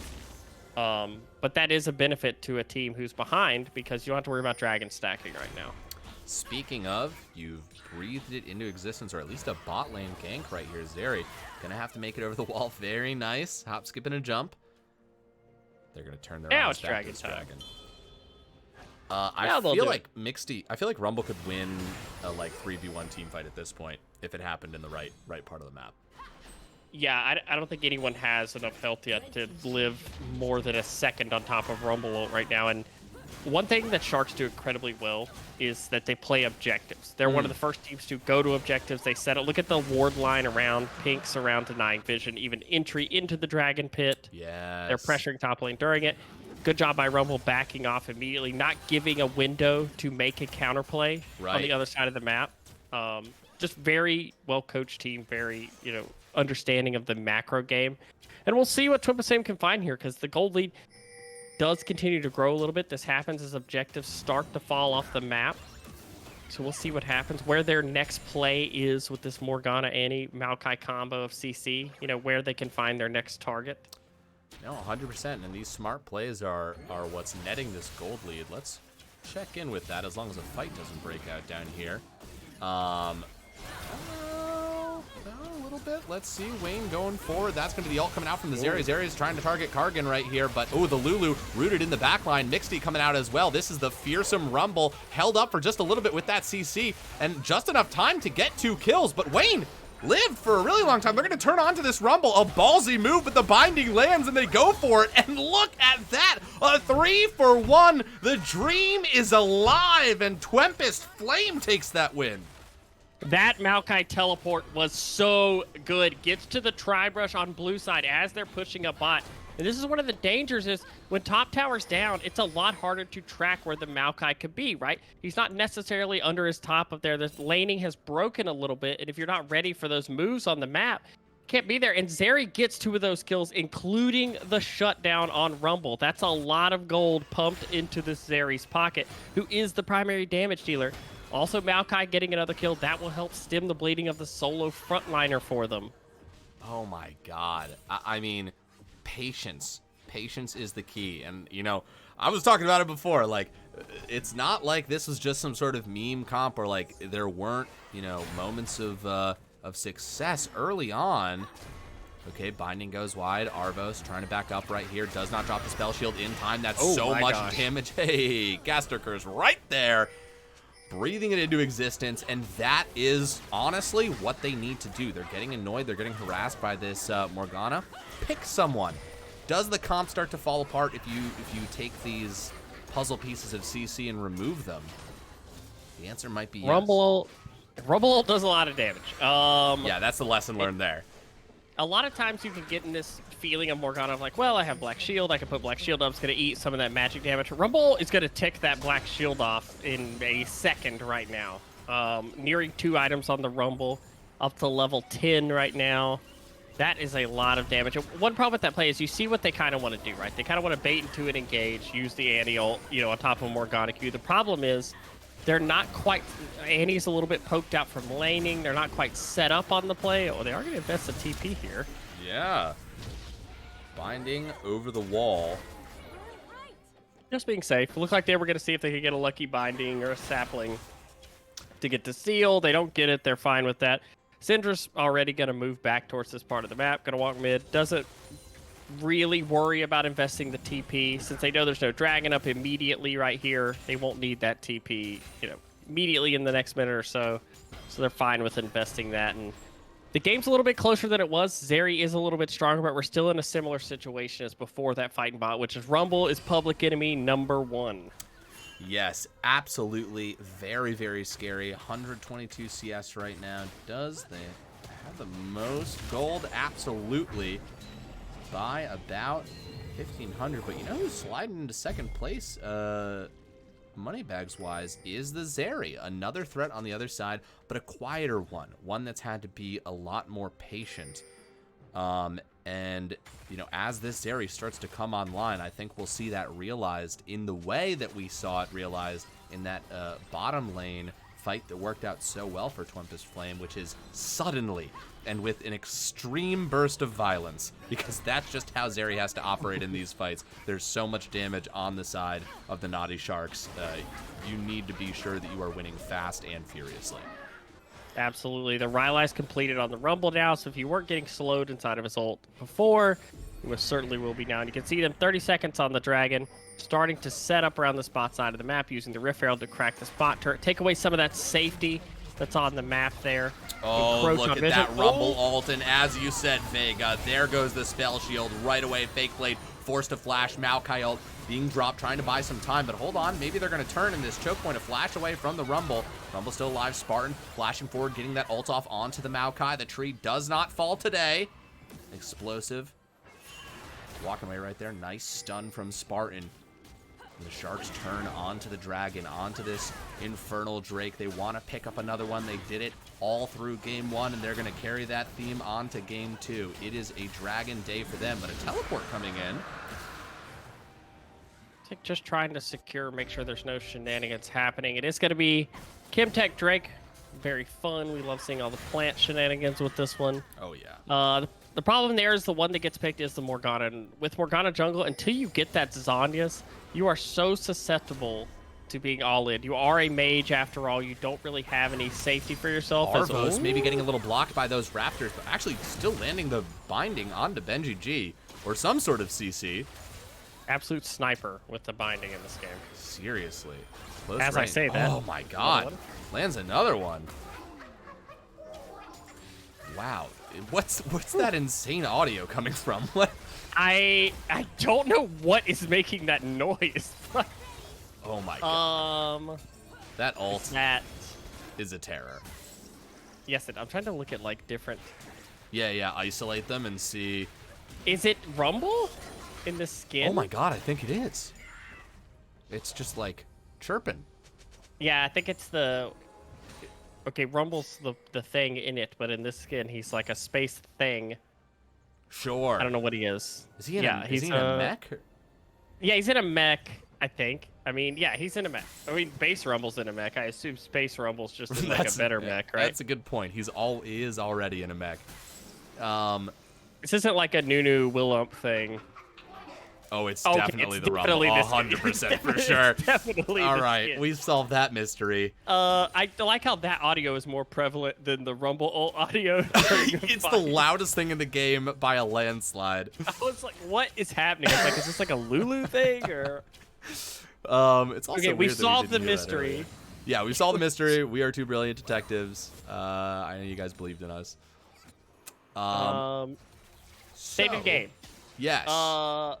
Things look bad, but you have a lot of CC on the side of Twempest Fwame. Right. You have to somehow manifest that into getting picks. So the way to get picks is to control vision. The only hard part of that is when you're behind, it's very hard to walk in and get vision because Rumble can, deal a lot of damage to you. Look, are they going to set up for this? They're Are they at gonna the do a very 20 least, minutes I think. Baron? I think at the very least they want to bait them into taking a fight in a choke against them. That's a great idea. That's brilliant. Why wouldn't you? Yeah, you do have 2 items now on Zeri, which is a nice power point for her. But you don't really have amazing poke on the side of Twempest Fwame either. You kind of got to get within the threat range of Rumble. yeah, you got 100. Their hope is to 100 to 0 someone away from the fight and then fight the 5v4, I think. Right. And that Syndra ult and the Varus ult, boy, it is going to be mean as hell to try and get within your own threat range. Oh, yeah. Oh, for sure. Annie getting a little bit of soul XP. Bot lane is nice. And Maokai is getting tankier. Problem is, Rumble is getting to where he's dealing more damage every second, too. Yeah. Oh, he's Syndra got the working slow on that from death Rylai's. Oh, yeah. If you get hit by the Rumble ult now, you have to flash out of it. Or I think you just die. Morgana trying to get to that second item. Vi has caught up a lot in CS over the course of the game, but a lot of that is due to, as you fall behind, the enemy team is able to push in and take your jungle more, and you end up giving, as we see here, a lot of your buffs over. Zeri's going to take this red buff. You're probably offering your blue buff up to some other people. Maokai needs your Krugs. Lulu needs your Gromp. Oh, yeah, they're having We've to all throw been there as a Zeri. jungler. So, Annie doesn't have teleport. He does not. This should be a go button for them. That at the very least you start baiting it, and you can see the vision control here. That they really just want somebody to walk into this rumble, but Morgana just based. Yeah, this is almost certainly going to be the Sharks eating up the Baron. Maokai gonna walk over. Hasn't thrown an E this yet. is gone. All right, he throws over, identified it, but there's not much the team can do. You'd have to get incredibly lucky to steal that with a Saproling. I'm sure it's happened before. And I've seen someone steal Baron with MFE before, which does almost no damage. Wow. That must have been a treat. Yeah. We'll see what they can do now. They do have the first set on the map to get a little bit of setup around this dragon, but they almost have to pick someone when they're disjointed walking in here. Yeah. If they don't do that, yeah, I would say the outlooks you... on the fight are grim. I would say they're Oh grim. my god, look at the damage that went onto. Yeah, here we go. Flashing over the wall. Two people over the wall as well. Onto the Lulu. Rumble coming here too and fighting in this choke point. If Rumble ult is up, which it does not seem to be because it is on the ground, melting through the team right there. Actually placed a little bit deep. They did get they get two, but they're incredibly low after the fight. You always have to be careful with Zeri in ult, because Zeri, while she's in her ult, is very scary at the ability to run you down. But they have Baron Recall, and they have teleports. So they're able to base and teleport back out, regain that control. Really well played. Smart, not over-chasing. They got the picks. They have teleports. Yeah, they do. Lots of pings going out. What is the... They're going to get that dragon. Now, that was a very interesting fight, because they do get away, but they do get away with that low health. But it also wasn't like a clean sweep against Twempest Fwame, which I was kind of expecting that it would be in that choke point. So there's something there. There's something to work with. A lot of members have not bought since they've gotten Baron and Dragon here, so maybe there's an opportunity to make something happen. Seeing a little bit of a siege here on this mid lane tower. Baron minions knocking it down. Karrigan, sorry, Kagrin. It's just Karrigan. Karrigan getting these autos off, helping. Oh, look at that Vi. Holy shit, maybe Vi getting picked right here. That's going to be a binding that lands, not lasting for very long. Maokai flashing forward. They want that kill, and they get it. And Arvos gets the kill. That's what you have to look at, is when they're sieging like this, there's always opportunities for a random binding from Morgana. Yeah. Oh my gosh, the Rumble ult, though. Holy shit. Oh my god.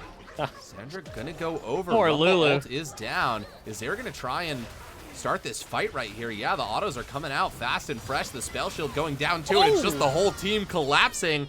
Pick after pick. Finding a little bit of rhythm here. Twempest get 2 kills in as many minutes.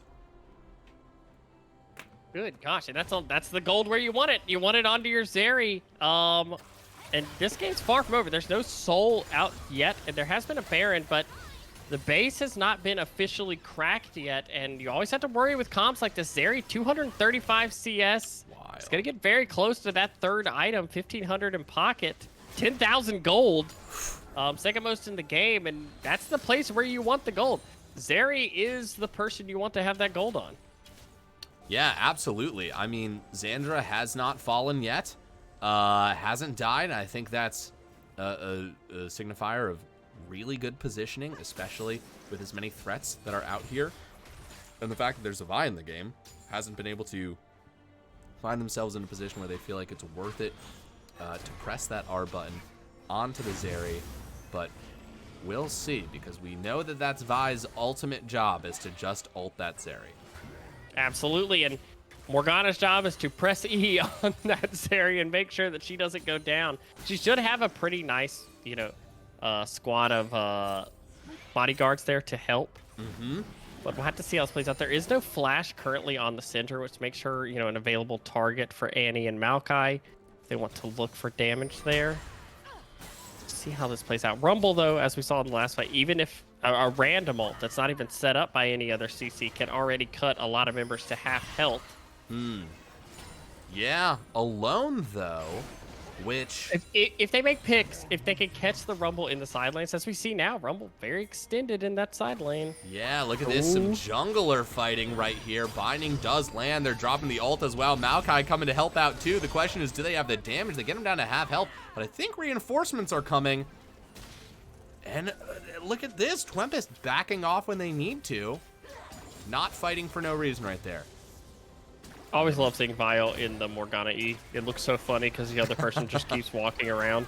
Yeah, as if they're just like unaffected by what's happening. They're just like, okay, this person's harassing me. A person with a giant metal fist charging towards you, and you're just like, shake it off. They're flipping all over me. Seen crazier things in the streets of New York. Spartan going for a stun. That Syndra stun, I feel like we've. I don't know that we've seen it like change a fight yet, but we've certainly seen it in duels. It's got a really long range, and there is always that Vine. Little do they know, their prize could have been right around the corner right there. Are they? Yeah. Are they? They found one there. They do stop Melio space. You always wait for like the late game Syndra QE where you see like 4 people go to half health immediately. Right. And you're like, oh, okay, Syndra's got items, which she is nearing the Void Staff. They are very... Okay, there it is. Speaking of, and goodbye, Morgana. They had the damage right there. Syndra, very, very powerful. Vi dropping the ult as well. We see an ult from Zeri, too. Looking for a fight right here. Kargan, that Varus ult dropping. That's a golden rumble. That's the key play right there. And look at that on the side. Fake Blade actually living way longer than they had any right to. Goes golden, falls in the end, but Zeri's still alive. Xandra, untouched. A lot of damage here. Oh, Benji falls to the Annie ult in the end. Look at this, down to a 3v3, down 8k gold. How is Twempest spinning this hay into gold here? That is amazing. Yeah, and actually, important enough, since Morgana died first, she's going to be up first on the map. What happens is Vi doesn't invest the ult into the Zeri. Oh no. My God, a pick onto Kargan right there. They get the Varus. They get the Varus. Holy shit, they are down 7k gold, and Twempest Fwame are making this happen. Pulling off from the dragon. Nope, just pulling it back a little bit. Dude, this is a Xandra angle for sure. That was so well fight. I mean, they untouched on the Zeri in the entire fight. Surprisingly enough, the Varus ult does root Zeri in that fight, but there's no follow-up. There's no lockdown damage to get to it. And if Zeri goes untouched in these fights, even stronger now, getting another kill and assist in that fight is going to be able to base on 1,500 gold, get closer to that next item, and is pretty close to having the most gold in the game. The one problem with Rumble is Zeri is mobile. Zeri can get away from that ult and does have, shields from Lulu. If Vi does not get the ult onto Zeri, it can be very hard to win fights. And this is Q-build Varus. This is poke Varus. This is not the sit and auto-attack your frontline Varus. So Maokai can eat a lot of that damage. God, just a huge shout out to the Maokai, 2 explosive. Look at that rumble ult. That is massive onto 2 targets right there, eating through their health bars, but not enough to kill them. Now Maokai, isolated explosive, in a lot of trouble right here. Lots of damage going down onto him, and look at this Spartan coming from the side right there, but the Annie ult and the response, it's a pick for a pick for a pick. These guys, incredible damage, incredible heads up plays right here. Walking into a bush, using the Annie as a ward. Binding over the wall, lands on Kargan. Forcing a summoner spell, I believe. Nope. It was the Melio ult. No, it wasn't the Melio ult. I don't know what I'm talking about. Was it Mikhail's? It may have been Mikhail's. Hold on. They cleansed it somehow. Somehow Varus was able to walk away with that. Mikhail's. Okay. All right, I'm not crazy. Also, love Kabos's comment. Just got home. Finally, Morgana jungle into Vi. You know, of course, the matchup you were always waiting for. This Baron, though, burning down. And another Rumble ult. That is happening so quickly. The cooldown is so low at this point. Mixty just on the other end. Arvos looking to make something happen. A binding does happen. Goes so low. My gosh. That was so close. Oh, my God. They get the Baron. It's 3 minutes until the next dragon. Okay, so they've got the Baron, but these fights are still incredibly close. Oh my gosh, that was so close. Oh my goodness, if that had been a steal. Weirdly, okay, I don't normally say anything about builds, because kind of to each their own, but it is strange to see Morgana go Rylai's second as opposed to Zanya's. Especially in a game where you're a lot of times going to be getting dove on. But I do like the, you know, if your whole goal is just, hey, I'm going to try to slow people getting to Zeri. Like, I don't care about we win through Zeri. He's just using Rumble ult on cooldown. Fucking crazy. Look how fast it comes up, dude, though. what is the cooldown on that? Let me... I don't usually do Hang on, this. I'll look for it. Okay. Thank you. Yeah. I've got the auxiliary one here. It's 44 seconds right now. It's only 44 seconds. Oh my God. He actually can just throw them out, and then he's gonna have them by the time they team fight. I mean, when you see him use it, you gotta start that fight right away, because him using the ult practically means nothing. It's always gonna be off cooldown for him. Gosh, damn, almost 300 CS by Zandra. Zandra knows exactly what's up. Oh, Zandra. Oh, the CC does land right there. Wayne going in. They've got some. Oh my God, through the spell shield, through the Lulu. They keep Zandra alive. Rumble. Oh my goodness. That's a lot of damage. The damage Lulu at home. does keep the ult. They're gonna lose potentially double in You hip lose tower structures here. There's nothing you can do about that. Kargan coming around. They're trying to keep this turret alive. Let's see if they can do it. Nope, that's the empowered strike. Oh, but look who's back. It's Zandra dropping the ult, diving forward. They want this to happen. They know that the Rumble ult's down to flash forward. Zandra really, really going for this into the 2v3 right here. Vi comes back. Look at that Rumble going golden, dealing so much damage. They need to kill them before the rest of the team shows up. That's going to be Rumble getting picked. But, and a flash away, but, Vars, look at that. And he goes golden, saves themselves. Maokai jumping into the middle of all this. Everybody diving forward. They've got the damage. They need to get more picks. They need to get more kills. Hopefully, killing more people will allow them to pick up this next dragon. It is 40 seconds without the Rumble, but Rumble has ult. Will be back in time for the dragon. A lot of summoner spells used right there. And great Rumble play starting the Flame Spitter before hitting the Zanya. So even though he's not getting hit right there, he's still dealing a ton of damage in front of them, and that's a lot of big cooldowns down for this dragon fight. It'll be close on the Maokai ult, the Zeri ult, but no flash on Zeri, notably. That's massive. We'll have the cleanse, and they should have Lulu, I believe, but Zeri also has not base during this. Uh-oh. Oh. Yeah, wow. Ooh. We love the super cone. Able to get out of it. Teleport coming through both teams. They want the 5v5. No Maokai or any ult. No Maokai or any ult. Huge, massive. There's the Rumble ult starting it off. Zandra working through a little bit of that shield. Wayne is actually in a lot of trouble right here. Lulu stuck between a rock and a hard place. Not a very big health bar to work with. Maokai ult is back. Oh, Spartan's looking for that. That's going to be the flash forward, but they dodge to the side. Zeri knew what was up, and oh my God, there's so much damage, and they still get the kill onto Zeri. Zeri dying for the first time, but the fight is going to continue. Oh my God, I think that was actually the Varus ult that was dodged right there by the Maokai. A 1-for-1 carries on both sides, but Zeri definitely worth more than that Syndra. Absolutely, Zeri is the primary carry on this team, and if she's down, Zeri can't carry if she's dead. I'm sorry, it rhymed. It did. It was good. I was trying to think of a third one, but I couldn't get anything. Yeah. It's very hard for Zeri to carry. It's very, very hard for Zeri to carry. And she loves if berries. She's dead. And she loves berries. Yeah. She loves hairy berries. And she's dead. And she's dead. And she's so dead. that is Soul. That is Soul. Yes. Elder in 5 minutes and 38 seconds. Baron in a minute and a half. The third Baron. Jesus. The third Baron of the game. Baron. Dude, objectives have been I mean, 2 Rift Heralds, 3 Barons, 5 Dragons. This has been a... Ooh. I was worried about this game in the beginning, that it was going to be kind of a walkover with... Yeah. Ooh! Oh, but not at all. Speaking of, here we go. This is a pick on the side right here. They grab the Melio. Oh, and when you're the CC team and the Melio's dead, you are now hungry. You are hunting. You want something to happen. Explosive. Going forward, teleport. They're gathering numbers.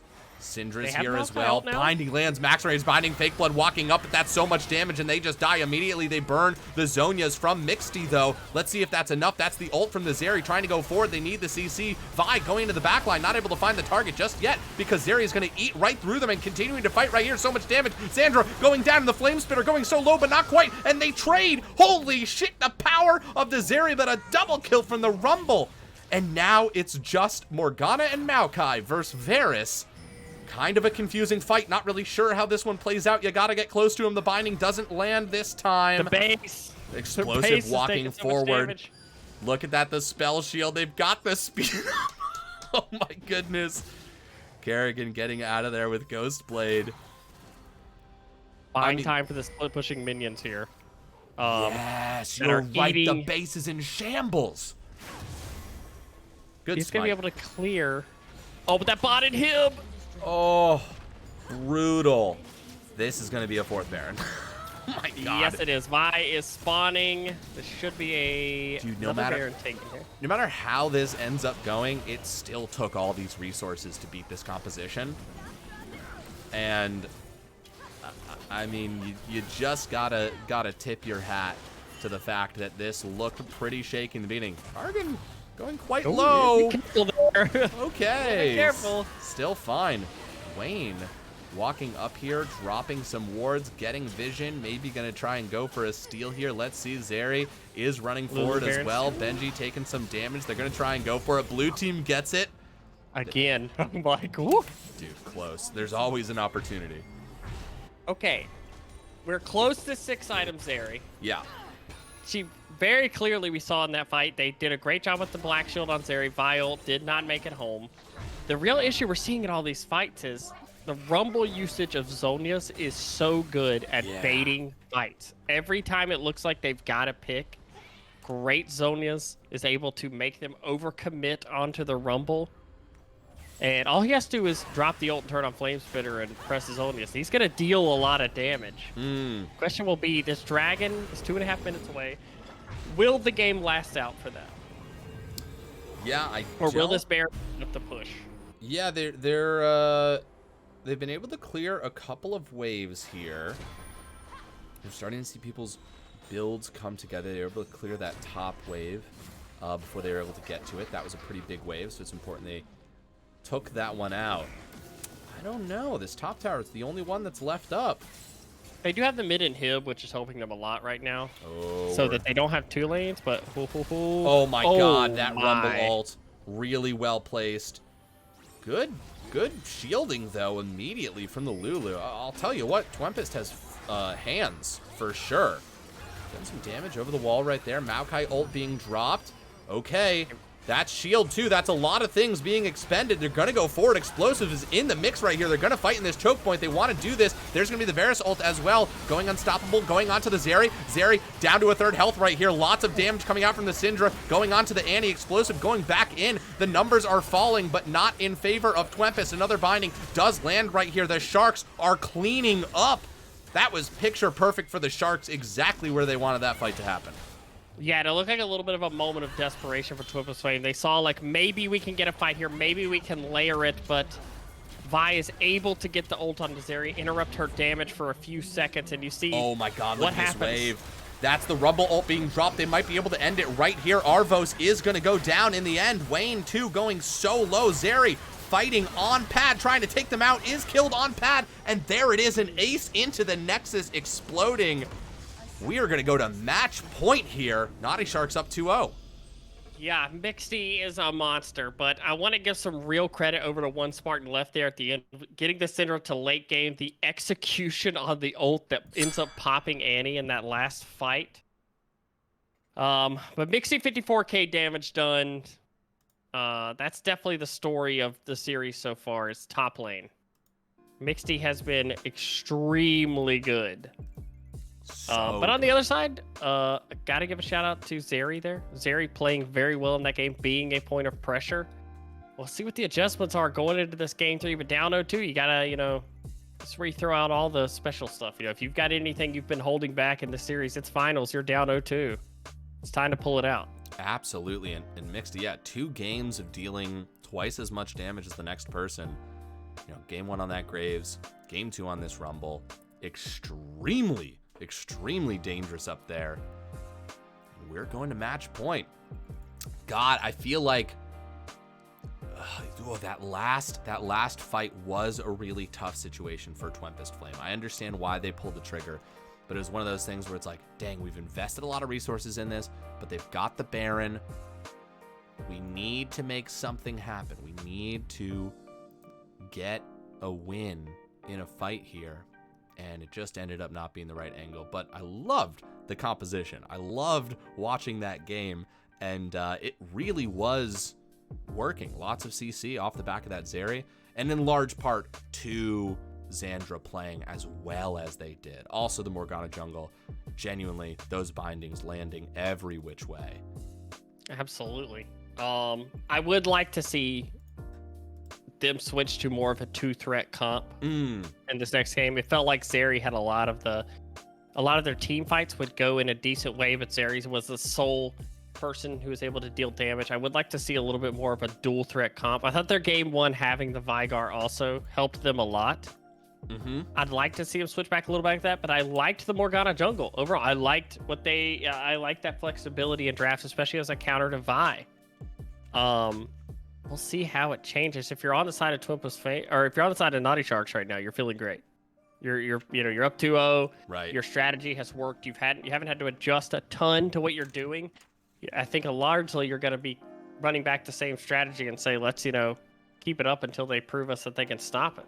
Yeah, no, absolutely. That's the other thing about being up 2-0 in a best of 5. You've got flexibility. You've got wiggle room. And it is going to be up to Twempest Fwame here to push them to the limit, to make them change. But you are totally spot on. Mixty is the one to watch right now when it comes to performances in these games, rapidly earning himself this MVP. Certainly the MVP for games 1 and 2, I think. Just out of sheer damage output. Absolutely crazy to deal double damage on things like, Graves in a Rumble here. You're not Teemo sort of passively gaining damage as the game goes on. That was all earned the hard way. Oh yeah, absolutely. And I mean, in tough situations too. We've seen the junglers come top plenty of times so far in this series to try to interrupt that, but just playing, on a hair's edge a lot of times, with health and things like that. In both games, Mixty's been the person. I wonder if they shift back into more of a spear versus spear matchup in this series. Interesting. Because we saw the Maokai in game 2 as kind of a maybe we'll play a tank into it. We've seen Mixty loves going against tanks. When he gets free roam in top lane and able to pressure and things like that against the tank, it feels like that's really when he can take over. Whereas in the game 1, we saw a little bit more back and forth between the top laners. So we'll see what they choose to do here. Also, for anybody who wanted to know, I just checked in on Twitter for the Celtics game, and the Celtics were down 30. Holy shit. Really? Yeah, it's not looking good, Celtics fans. Oh, that's rough. Yeah, I did see a little bit of basketball talk happening in chat before. And they were saying, I don't follow basketball super closely. They were saying the finals are going to be the Heat versus Denver. Did I see that right? Yeah, the Nuggets. Yeah, The Denver Nuggets, Nuggets. probably. Not looking good for Celtics fans, but they're down 21 now with 6 minutes left. All right.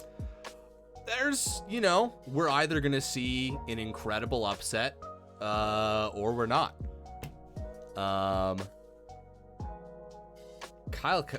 Kalal. Oh, Jesus. You got this.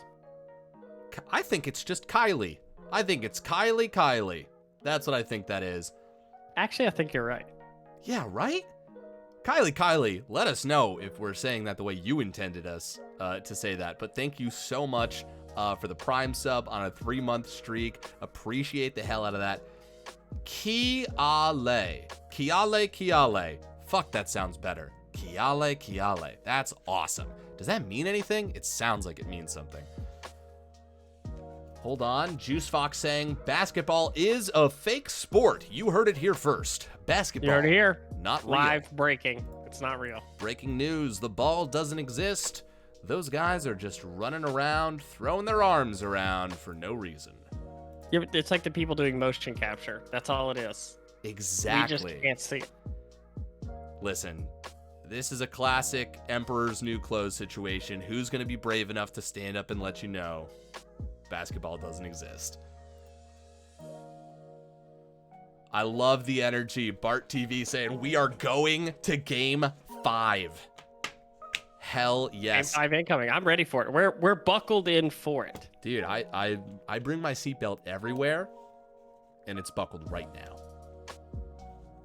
Good. I hope you're buckled in for our safety, right? Yeah, exactly. Oh, it's Bart. Just Bart? Oh, I guess that makes sense. That does make sense. Bart? Oh, Silver Scrapes incoming. Listen, give us 2 more games and we'll get to that Silver Scrapes. Draft is up. Oh, it's we'll Bear. See what the adjustments are. Sorry. Bear? It's Bear TV. Oh, it is Bear. It is Bear TV, not. I was like, huh. Well, fuck me with a dictionary. That is. We have. I'm sorry, dude. He's been calling you Bart for 30 times. Oh, I want you to know it's this bad in real life too. I do get people's names wrong. Sometimes I really avoid saying people's names to make sure until I hear someone else say it. Oh god. I'll just refer to somebody as like that guy or this person, or I'll say the champion name. I'm like, I don't want to mess up. Some people say Veg A whenever they see my name. And that's always the one where I'm like, I'm not going to type it. Yeah, because it's capital. I don't know why I did that. I thought it looked cool to have Oh Hi Vega, and then the last A is capitalized. So they're like, Oh Hi Veg A. And I'm like, okay. That's not how I intended this. But Melio is banned this game, which is an adjustment. And is that Twitch locked in? Yes, it is. That is Twitch Amumu. So that's different from this game. Another, Twitch scales incredibly well. Amumu obviously could go support, could go jungle, either or. But the Varus is the mainstay of the series right now. Ooh, Nautilus. Question will be, is this Nautilus mid lane or is this Nautilus support? Both of which are very popular. Okay, sorry, we're gonna interrupt draft just to let the people at home know. So there were 2 finals tonight. Conflicting time schedules. This one just happened to very selfishly work out better for my schedule. I do want to let people know that the executive finals is going into their game 5 right now. They're going to keep us updated with who. They started at 7. They've been playing for 3.5 hours. They're easily going to break into 4 hours with this. It has been a long series for those guys. And we will let you know who ends up winning that. And they're going to send us the VODs as well. So maybe we'll do some sort of thing where one of the streamers will cast over that. We'll see. But at the very least, just want to give those guys fucking big ups. Okay, we can go back to this draft. Yeah, that's so exciting. Also, it being executively Game 5 is just like peak quality of gameplay also with that. That's They've got amazing. it. They've got the hands. We have major adjustments in the draft in this game for both teams. Varus, Nautilus, Wukong for the Sharks this game. And on the other side, we have Twitch, Amumu, Olaf. So Varus being the only champion of these that we have seen so far in the series. The Olaf has been banned by Fwame, I believe, both games. I'm going to double check that real fast. Yep, that's true. So that is almost certainly going top lane think it has been a comfort pick for both top laners. So that means we're going to have a top laner that can fight and can get through all the CC on this other team. And finally, a champion to threaten the back line of Naughty Sharks. Hell yes. Boy, I love me a Nautilus. Me too. Nautilus is very fun, champ. And we got Twitch. There is a Twitch in this game, which is extremely exciting because we've seen them be able to pop off an AD carry on the side of Twempest Fwame both games. Oh my gosh, we get Twitch Soraka. Oh. Okay. I actually, if nothing else, this series has made it in draft. Just in drafting, it's been so fun. I love seeing the adjustment for Naughty Sharks this game too. Not going to Vi this game. You know, opting into a different solution here, going with the Wukong. But the Amumu on the other side can be so good against short-range champions. Ooh, the Victor. Giving me some Rumble vibes. Okay. What is the last pick gonna be? How do they round this comp out? Bring it into focus for us. Waiting to see what's exciting. There's so many top lane bans, and I feel like Mixie has surprised me at every turn. Of like, okay, Whoa. Okay, I Mixie did not champion expect Ocean.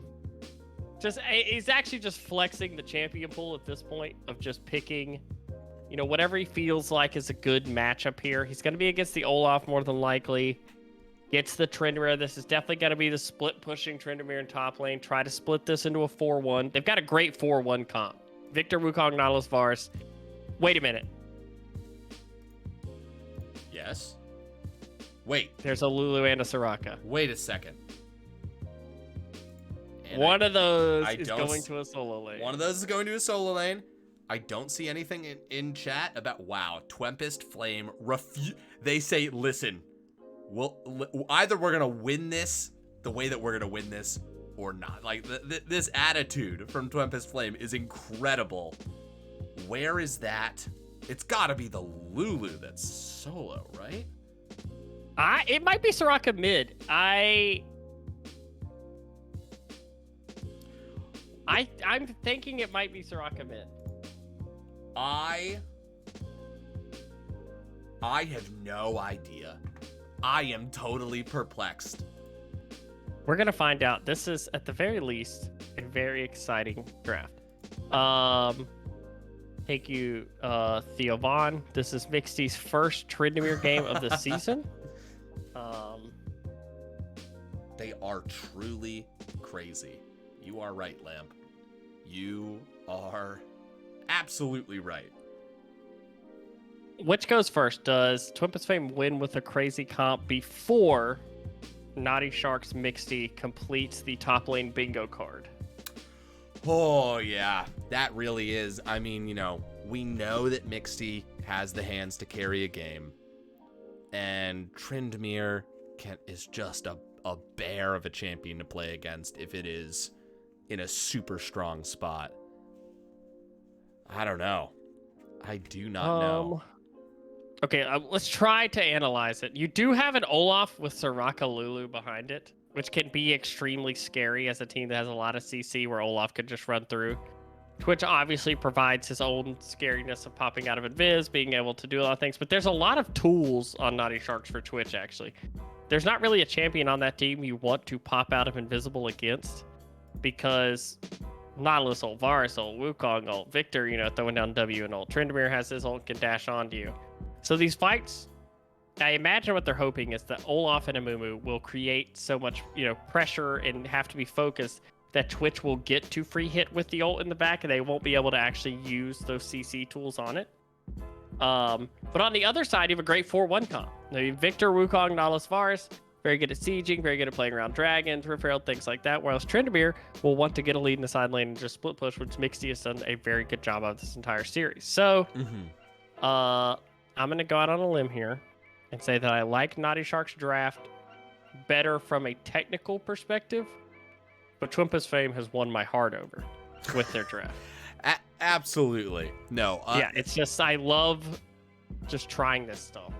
Their solution to game 2 was, okay, that draft just wasn't weird enough. Yeah, this the mind of whoever is drafting these compositions is just so creative.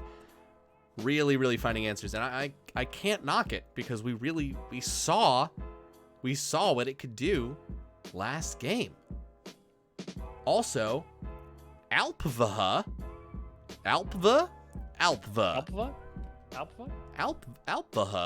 thank you so much for being the newest investor in the low budget LCS. We are so happy to have you here. We will see you at the board meetings in Vermont at the Denny's. You got to go around back, talk to our buddy Todd. He's the assistant manager. He'll let you in. Pancakes are on us. Now, they have not started the draft in the client just yet, which is why we're on this screen still. I haven't started the prediction yet because I don't know where these champions are going. And I thought that some of y'all would want to bet with some more information there. I also saw Hotel Liquor said, I've been playing a funny hockey game on Steam. What's the series here at the moment? It's 2-0 in favor of Naughty Sharks right now. We're on match point. This is a best of... Okay, here we go. We're going to move over. This is a best of 5. This is our economy finals. And what hockey game were you playing? And is it that roguelite one? Oh, yeah. I'm going to use this second to run to the restroom before we get into the game. To maximize my efficiency once we're in the game of explaining why Soraka mid is amazing. Hell yeah. All right, you've called your shot here. All right, I will be. I think it's Soraka mid. I'm betting Soraka mid. I'll be right back. Okay, we've got him. We've got him on the record. Soraka mid. Let's see how this plays out. Master Deluxe mixed the MVP. It is certainly looking that way after the way that they have played in Game 1 and in Game 2. Also noticeable, neither of these teams switching sides. Look at that, hovering the rumble, saying, this is what's up. I have played some incredible series. Hovering the Seraphine, the Fiora, for no reason at all. Locking in that Tryndamere. Okay, top lane, it's the Olaf. It's the Amumu. Okay, we see. So, all right, Soraka mid is looking more and more likely. The question, the answer will reveal itself very shortly. Prediction's going to come in hot right now. Let's start a prediction. Economy, game 3.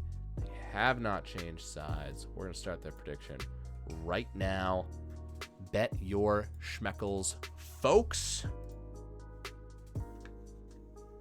Very nice of them not to switch. I'm back, by the way. Very nice of them not to switch sides a single time yet. Absolutely. They're keeping it. They're keeping it easy for me. I'm not gonna complain. All right, here it is. The insta lock-in. It is the Soraka mid. Twempest Fwame is here to play. It is Soraka. Okay. We were on point for that.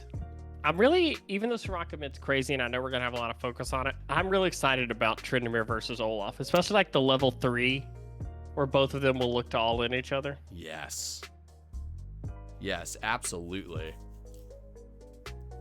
Yeah, this Twitch, is gonna be wild. This is gonna be really wild. I do love that they constantly are hovering different champions before logging in, or before locking in. Also, you get to see all the different variations. Twitch Lulu can be a very strong lane, but a lot of CC coming out of Ars Nautilus. I feel like there's a lot of pressure on Olaf to get ahead in this game and do well, because that's the person you want your Lulu and Soraka, beefing up as they go into the fight. Right. No, absolutely. Ooh, I just remembered something I'm supposed to do. Gonna change that background. Yeah, and I mean, certainly,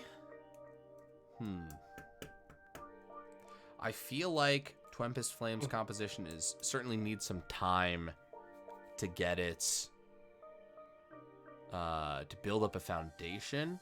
Does that sound right to you, or is there some early game shenanigans I'm not really considering? I think there's always weird stuff with Olaf and Mumu, but I do feel like there's going to be a little bit of time before they're really online. I feel like both comps, bot lane for the side of Sharks could do some wild stuff at level 2. Anytime you have Nautilus Hook just creates innate threat. But I don't know. I do feel like they want to not have the gas pedal press super early in the game. They want to get this Olaf onto an item or two. They want to get to the point where they have ultimate. Soraka can affect the map globally, which is something that if you're not thinking about in your head, Soraka, you know, when you're laning against her mid lane, it's probably not something you've played a lot of games against. You're probably not thinking of the fact that Soraka ult is global, can impact these side lanes that can be incredibly tight. See how that goes, but I'm really curious as to what Soraka builds in mid lane.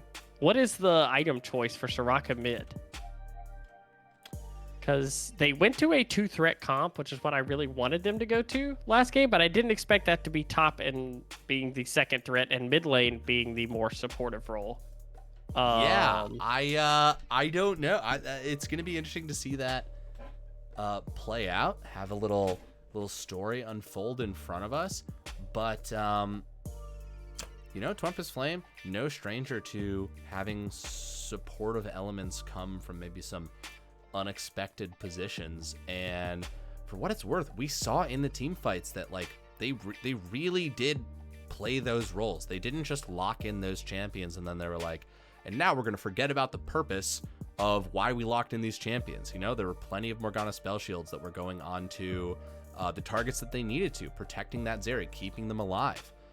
You know, even though they're coming from the jungle with it. So they've got the right communication to pull this off. It is just going to come down to that execution, not allowing themselves to be steamrolled, because I think if we see, you know, Mixty getting a little bit of early advantage and then still being able to turn into an unstoppable Tryndamere, and it's just happening earlier in the game, that is going to be very, very dangerous. I 100% agree. And Mixty has been the most consistent performing player across the series so far. As someone who has tried to solve the puzzle that is what to do with Mixty in a game, I feel deeply for Twempest Flame, and we'll see if this is the solution. If going kind of spear against spear in top lane with a supportive mid lane is the way to solve that. But I know one thing, we're going to get a lot of kills, because that's been the theme of the series so far, is fighting. So we're at the very least in for an exciting game. God, so much has been bet already. 125k onto the Naughty Sharks, 44k onto Twempest Flame. The opportunity for returns are enormous. All my money onto Twempest Flame, all 600. Love it. Absolutely beautiful. All right. Let's see. Finally loading in. We're going to see it doing the skin check right now. Oh, Twitch Shadowfoot. Great. Oh, this is Prestige Star Guardian Soraka. Ooh. This is someone who plays Soraka. Yeah. Yeah, it really is.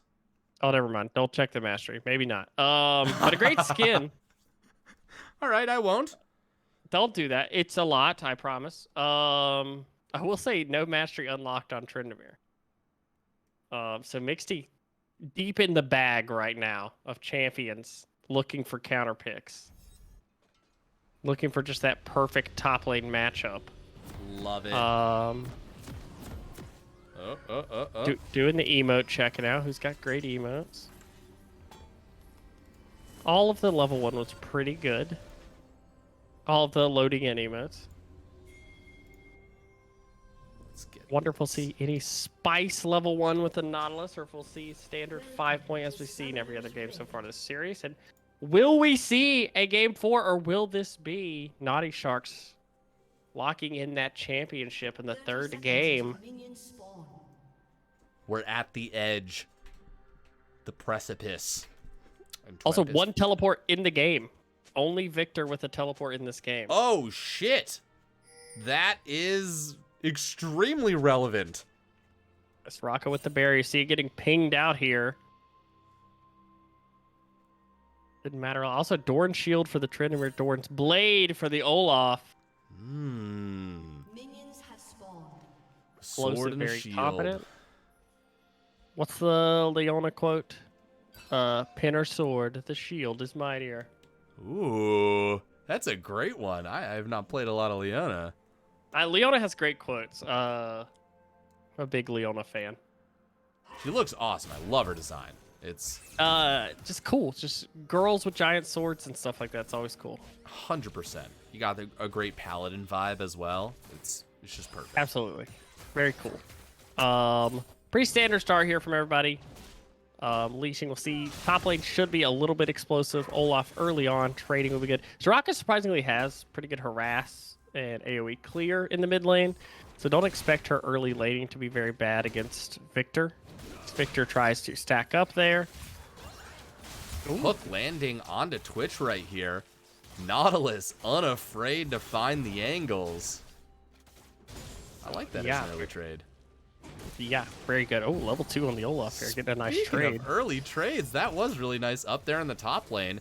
Explosive, showing that he is going to be just that. Forcing Mixed down to a little bit of a back foot. Another hook landing onto the Twitch right here. Level 2 versus level 1.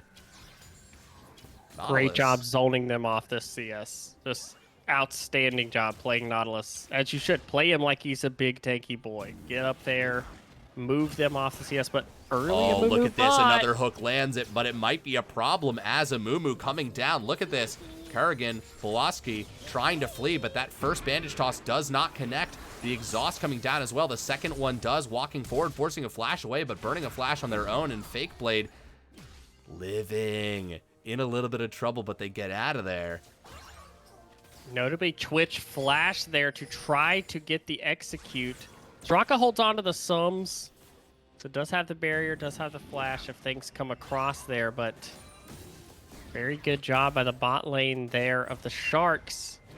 Able to not expend too many summoners, and you do have the Hex Flash on Nautilus, so losing your flash early is not the worst thing. Straka is pressured a little bit here, but does have a little bit of a self-heal with her Q. If she lands it, she will heal a little bit. Now, we've seen this in the last 2 games as well, but Mixty is great about invading onto that topside jungle, just giving his jungler a little bit of support. Yeah, just really good wave control. We saw earlier he's getting shoved in, but he gets that bounced out and is able to go get the pressure under the tower after it bounces. And then they do see a Mumu gank bot, so they know largely a Mumu won't be on the red buff anytime soon. It's a pretty easy steal for them. But I will say this game, Explosive, much better farming. You know, last game we had the kind of debacle in the jungle that put the Maokai way behind. This game, Olaf in a much better situation. The wave is balling up here, so it will push out, which means Wukong can wait for a gank. This wave will move back towards Tryndamere. Absolutely, Benji. Waiting in stage right for the right moment to make his entrance. The Mumu could I think they just come want to up. push it. Let's see here. Both junglers certainly in the neighborhood. But Mumu might not know that he's there, just sort of looping around through his camps. There is a ward on the Krug, so they will see a Mumu here. They do know that a Mumu is in the area. That was a Hex Flash down there. Searching. Oh, that Dude. hook was close. Nautilus, look at this. Look, oh, waiting for the back to finish. This is insidious right here. Wukong walked all the way back up to the top side. Honestly, They spending are- a lot of time on this. A lot of mental games being played right now as to who's going to commit to what, but in the bot lane, unfortunately, Varus, because of that summoner lead, is able to, and the range just advantage that you have as Varus over Twitch, a lot of harassment spells at your disposal. And when you don't have Flash as Twitch there, you have to play a lot safer against the Nautilus. They're able to kind of free harass, push, and get a CS lead in this bot lane. That is starting to manifest itself as a Mumu is pulled Oh, top of the war. Explosive wants this. He's got the ult. Ooh. You have to be so careful with that flashes, things like that, the ghost. If Olaf slows you when you're under the tower, that could go bad very fast. Excellent But, point. But Tryndamere does not have mana, so there is... Benji back here, Fake Blade getting level 6. Able to now support the rest of the team from the mid lane. Yeah, now those dives get a little bit trickier. Soraka could pop the ult and affect these side lanes. I do see a little bit of CS discrepancy across the map. It's manifested itself in about a 500 gold lead across. But individually, none of them are too terrible. You do worry about Victor getting a lot of free farm. Victor scales extremely well, but once Amumu gets a few more levels into him, kind of opens up the map a little bit better for plays to be made. And the silence from Soraka can be really tricky with Amumu, because if you get silence where you're not able to flash out of an ability or something like that from Amumu, that can stack very fast. Or vice versa. If you get CC'd and she's able to lay the silence down on top of you, Right. that can be very annoying. I love that Twempest Fwame have not shied away from their shenanigans. Look at this, binding over the wall right there. The bandage toss does land. A second one comes out just for good measure. He's going to walk forward, just drop the ult. Spartan getting that damage down. Fake Blade in some trouble. Ooh, a little bit of a shield there. Will keep him alive. And they hold on to the flash through that. What a ballsy play from Soraka. Yeah, no ult used by Soraka either. I mean, didn't have... Oh my god, the flash over the wall. Pulaski goes for it. He gets the kill. First blood goes to Nautilus. You never expect the Nautilus support roam flash into mid lane play. Oh my god, the Soraka's gone, and now Explosive is the target of Mixty. He can fight unashamed, unworried of the Soraka ult coming through, and a flash away from Explosive, but it's not enough. Mixty gets it. Wow. They trade Flash to Soraka, not back on the map yet to ult. But notably, Tryndamere does not invest the ult into that play. Ooh, there is a Varus ult available. We got to be careful uninvising into the wave like that, but do get a little bit of harass, and right now... Oh well, my god. Because they got to be careful here, because this Tryndamere does have ult. That was Soraka ult. That was such a turn. You could feel the communication. Soraka's dead. Go. And Mixty just turns it on. Ooh. Mixty definitely showing that absolutely knows how to play with Tryndamere, knows just the limits he needs, and good damage there from the Olaf, but still has that ultimate on the Tryndamere. Had to be very careful. God, Nautilus just proving that they are a terror, and without level 6 on this Lulu, there is a lot of danger. Sandra walking up. They do get the heal off of Lulu there. No combat summoners on the side of the Twitch, just the Ghost and the Flash, so not able to provide a lot when Lulu is gone on, can only just provide, you know, what damage is there. Soraka with the Kindle Gem buy first. I expect to see Radiant Virtue. I think that's probably... Ooh, will we see a play here? That is a very low Lulu. That is a very low Lulu. The Amumu.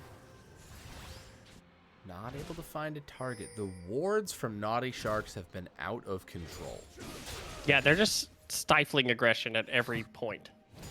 Absolutely. Amumu's come down. I think every time Amumu's come down, there's been a ward there. Waiting and ready.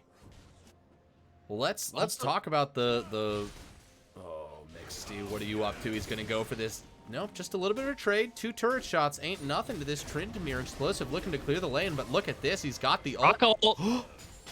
Oh my god. Close. Dude, Mixty is out of control. So patient. Great Rift Herald play. Another Rift Herald play. Explosive in some trouble right here, but look at this. Oh my god, Soraka's here. walking up. And in the mid lane, it's actually going to be a Amumu who's 1v1ing the Victor right here, even with the lasers. Let's see, can technology win and prevail against this ancient mummy? Benji goes down. Wow. Okay, so what did we learn from that, Vega? Olaf is very scary with the Soraka standing there healing, and we kind of see the idea now, right? Of Soraka is going to empower this Olaf to run through things, and Amumu, surprisingly enough, now has soaked up a ton of extra experience and gold on the map from covering these solo lanes. Amumu able to pressure the Victor there. The worry here is will Olaf and Twitch get strong enough to where the Soraka's lack of farm doesn't matter? Right. Because obviously Soraka is going to be efficient without gold. She's normally played as support. She's used to not getting a lot of gold. That's fine. But you worry about how strong is Victor going to be outside of that. But you see what Olaf can do with the support of a Soraka. Yeah, that was genuinely surprising. I did not think about the extra power that Soraka was gonna bring to that Olaf when they were standing right next to them. But I mean, we saw it. Yeah. These next couple minutes are going to be important. There's already one dragon on the side of Sharks. Second one spawning in 1 minute. This could be their way of accelerating the game since Olaf does not have teleport.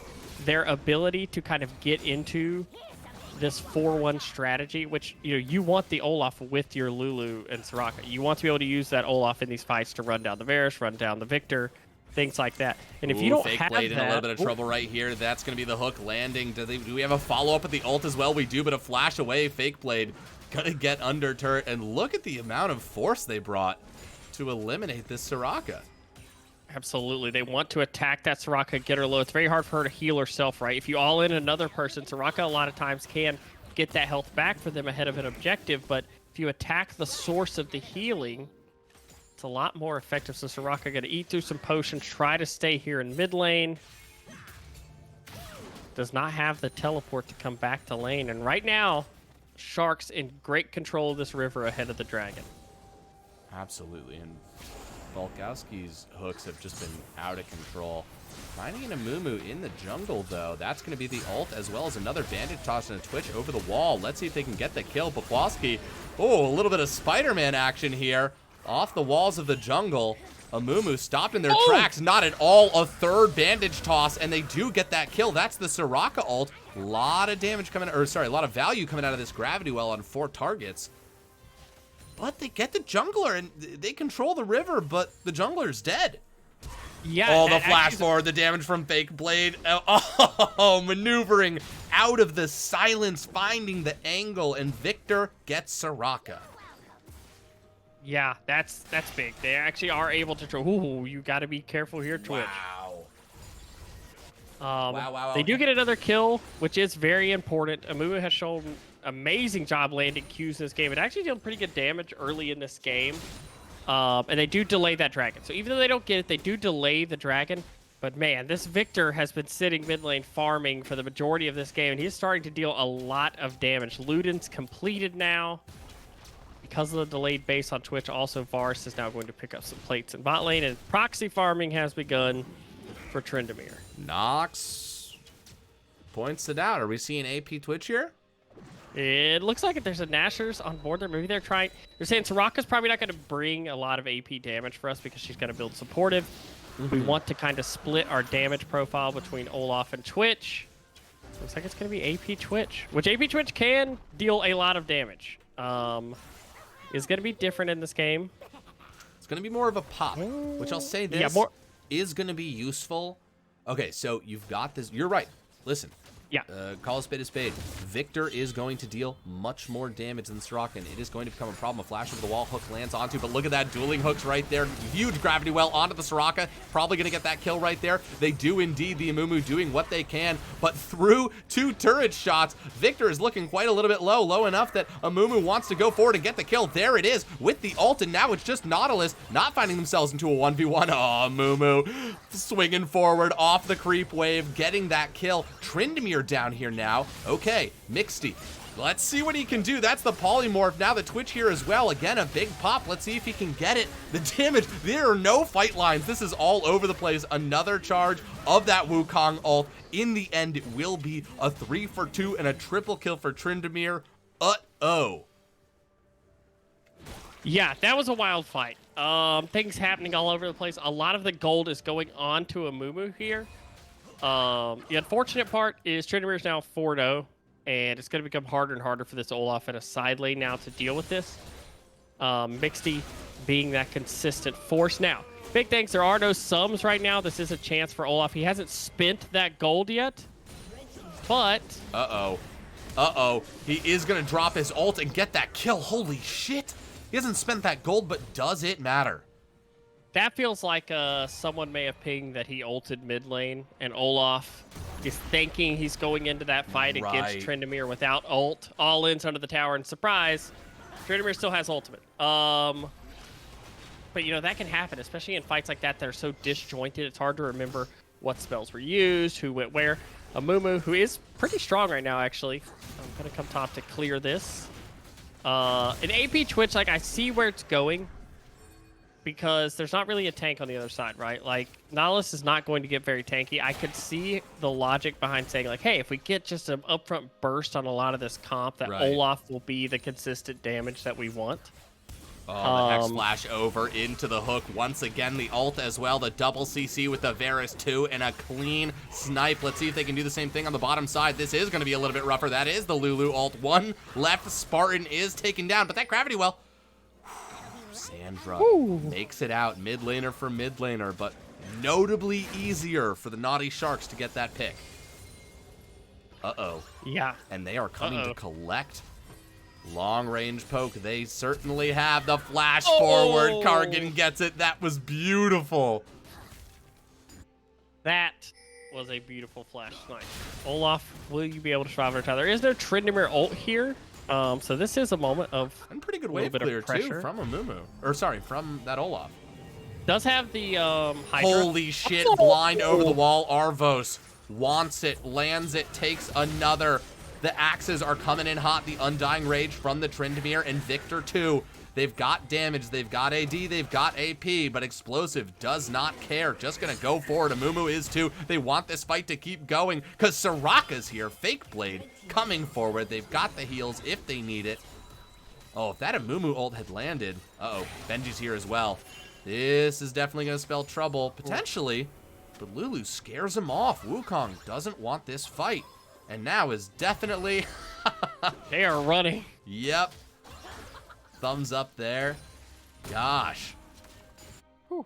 No summoners used, so it's okay. And Olaf holds on to the ultimate there just in case anything crazy happens. But we see the double enchanter Olaf play. This is what we talked about. This is what they want to do, right? They want Olaf buffed up by these enchanters, running around the map, doing wild Olaf things. The question is he strong enough at this point in the game to be that force? Third dragon is spawning. You can see they're saying, okay, we are making our stand. And we want to fight. Who's gonna protect the protectors at a certain point? You know, you've got this Tryndamere that's gonna go ham. Oh my god, the Wukong too, going in with the ult, going for the Lulu, trying to find that target. Nautilus coming up here as well. Scattered fight lines, lots of CC being tossed out. Twitch in the back onto Mixie, but Tryndamere is just cutting through the back line and the front line getting melted as well.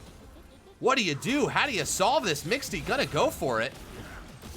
Yeah, one problem here is that Olaf and Tryndamere are trying to do the same job, but Tryndamere is on 2 items right now and does it a little bit better. Also, it's a lot safer right now for Victor to just throw the ult down a W into a fight and, you know, step back and play from safety, whereas Soraka doesn't have the same tools. If she's going to be effective, she has to be near Tryndamere or near Olaf to heal him. Just in a tough position right now, and you know, before we talked about Cloud Dragon not being as effective and Cloud Soul not being as crazy. Well, Wukong and Tryndamere love Cloud Soul. They love popping the ult and going a million miles an hour chasing you down. So this right now, it's in a rough spot because a lot of the tools you had last game to come back with, you don't have that same scaling, but you still have the opportunity of Olaf getting to a second item, perhaps getting to that back line, or maybe catching Tryndamere without ult. Well, Tryndamere doesn't have ult. He is still squishy. He is still, he can kill him. But we'll see. But right now, it is Moonstone Renewer. That's the item for Soraka. Okay, I was wondering where that was going to go. And, you know, making some headway here on the farm, but definitely still behind. Arvos just going in on it. They're going to try for the 2v1. Mixie going to be tested here, choosing to just walk away because he's got the rest of his team here. There it is. There's the Tryndamere ult, and the turn with the CC is going to make it an absolute terror as they take down both Arvos and a support on the way. The supports alone, they're in trouble. They can't do this without their carries. And one of them is in the ground. Yeah, the Tryndamere ult getting maximum value there. Mixie holds it to the very last second, does an excellent job and baits them just enough into the fight left where Nautilus and Wukong are waiting. And now this should be a 20-minute Baron over to the side of the Sharks. It is full AP Twitch, it looks like. So we do see the Amtome coming in. I thought for a second maybe it's going to be like an on-hit. Some sort of hybrid type deal. Diversifying their investments. But no, full AP here. And at this point, they've committed to their plan, right? Variation can only happen by so many degrees at this point. And choosing the fights is going to be the most important thing for Twempest Fwame. For them to find success, I think they just sort of learned, all right, we had the 2v1 against the Tryndamere. He ran, we turned the corner, 2 more Sharks. Can't do that again. Can't find yourself in that kind of situation. So caution is paramount. Putting a little bit of vision right here, which Naughty Sharks have been so diligent about scattering all over the map. And Mixty, God, I mean, okay, Banish Toss over the other side. Does go a little bit wide. Arvos finding themselves in a little bit of trouble right here. Maybe cut off a little bit. Fake played with the healing. Not able to heal them through the entire damage that can be put out. In Twitch now getting knocked up by that. Oh my God, so much damage coming out of the Varus. Trying to flash forward. Explosive is here. This is the Olaf. This is his job. He's found his way to the back line. CC immune though, but Mixty immune to death. And that is a full-bodied ace. The Sharks absolutely clean up Fwame as the Baron empowered minions are making a meal out of this base. Absolutely, and we see the issue. Tryndamere is the Fed one. He's the one they want to remove from the fight immediately, but the ult is so much value, and Twitch gets a full rotation of his ult out, ulting all across all the members, the AP damage across it, but it's just not enough, and this could be the fastest game of the series. Absolutely, they're speed running this. They've got the whole team. They've got it. This is the finals, and they are going to try and cut this as short can be. That's Mixty out of the fight, though. Buklaski going pretty low, too. The Nautilus is down. No Nexus inhibs. A flash forward. Spartan just wants to take one out with them. Pardon me, that is just a fun bug from the spectator. Back to the game. Spartan able to get out of there. 3-1, but there are no Nexus towers. I just want to point, I feel like Mixty has gotten better in every single game we've watched. Just constantly from game 1 to game 2 to game 3 has been more and more of a threat. I love the idea in this game from Twempest Fwame to play against their strategy. But the problem is, Sharks have abandoned the 4-1. They're just grouping with the Tryndamere now and saying, if you want to find a pick, you're going to have to find it through our Fed Tryndamere. And at this point, Mixty has enough items to where he can just E into the backline, pop the ghost, start autoing the carries, and there's not much that can be done about it. They're hoping for a miracle situation where Soraka can get a silence on the Tryndamere when he's low and he's not able to ult and pick, but oh my goodness. Victor and Varus are dealing a ton of damage at this point in the game also. Yeah, absolutely. And this is going to be Soul here. Oh, look at the grouping of the Sharks as they move through the jungle right here. This is just a kill team. Eating up the jungle, clearing out the waves. They know what their goal is. They want to scoop up this dragon, get that soul, and just punch through what is left of the base of Twempest Fwame. That dragon is live. Wukong can just do it by themselves, and that might be the case. There's no Nexus turret. You have to protect from the Tryndamere just coming into your base also. Oh yeah, you gotta fight. And let me be clear, this is my Tryndamere nightmare. I'm pretty sure I've had this stress stream before. 10, 1, and 5, absolutely unstoppable. Unsure of what to do when he dives to the back line. How far can you really run away from this guy? Look at the restraint though. They play as a team. They go get the soul. They set up with this 4-1. They're going to pressure in the mid lane, walk those minions in, play to take that bot inhib. They can feel it right now. They're up 2-0. This is the third game. Their chance at a championship. Absolutely. On the other side, can Twempest Fwame hold on? Can they make the miracle happen? That window getting smaller and smaller. Look at Tryndamere unabated. Arvos going forward. The binding does land, but it's onto the Tryndamere. Probably one of the most dangerous targets, but look at this. The Sharks say, fuck it. We just want to end this game. The Nexus is open, forcing the Flame to retreat, to get back. They're turning on to Victor right there, but look at that. Look at the Tryndamere in the top right corner of the screen. The camera doesn't even want to show it, but the Tryndamere is the one who is forcing them. Benji as well, the Wukong going for that last hit. Can they get it? Kerrigan as well. That's the double kill, and that is the game. That is the series. Naughty Sharks are your Season 10 economy champions. Hats off to Naughty Sharks. Semifinals and finals, they don't drop a single game. Mixty absolutely dominates the competition. The final scoreline across the series, I believe he's close to 30 kills in 3 games. 12-1-5 on the Tryndamere in the final game. Absolutely amazing series out of the Naughty Sharks, and congratulations, that's a championship. Wow, and they really earned it. They pushed themselves to the limits there. God, Mixty once again topping the charts in damage. Not dealing twice as much damage as the next person. But oh wow, really fell off after this game. After game Jesus. 2, really fell off. Oh my gosh. Was he really trying? Absolutely incredible. Congratulations to the Naughty Sharks. We'll take as many of you up here for an interview as you like. This is the one time all season I'll let a whole ass team in for an interview. We usually just do one person. You don't have to come, but just want to throw that option out there. I'll ping you for it as well. Naughty Sharks interview if you want. Just hop in. Okay. Awesome. Vega, out of that series, give me a highlight. What's something that jumped out to you? As I begin to pull the members in. The play that sticks out of my head is the game 1 where the game's super back and forth. It looks like, either team's going to win the series, right? Or either team's going to win the game. They're jockeying around the Baron, and Graves gets the flash Q auto onto Sivir and deletes her. And just immediately it's like, oh, the game's actually over because now they're taking Baron and they're going to win the game. That's the play that sticks in my head from the series. Because from then on, it was Naughty Sharks all the way. Absolutely. Who am I missing here? Is it just Spartan? Oh, here's Spartan. Excellent. Y2, Jericho, and Zelius are a part of our team as well. Yeah, they're the coaches. Gotcha. Bringing you guys in as well. Folks, please welcome to the desk your economy champions and their support staff, the Naughty Sharks. Congratulations, guys. Incredible series.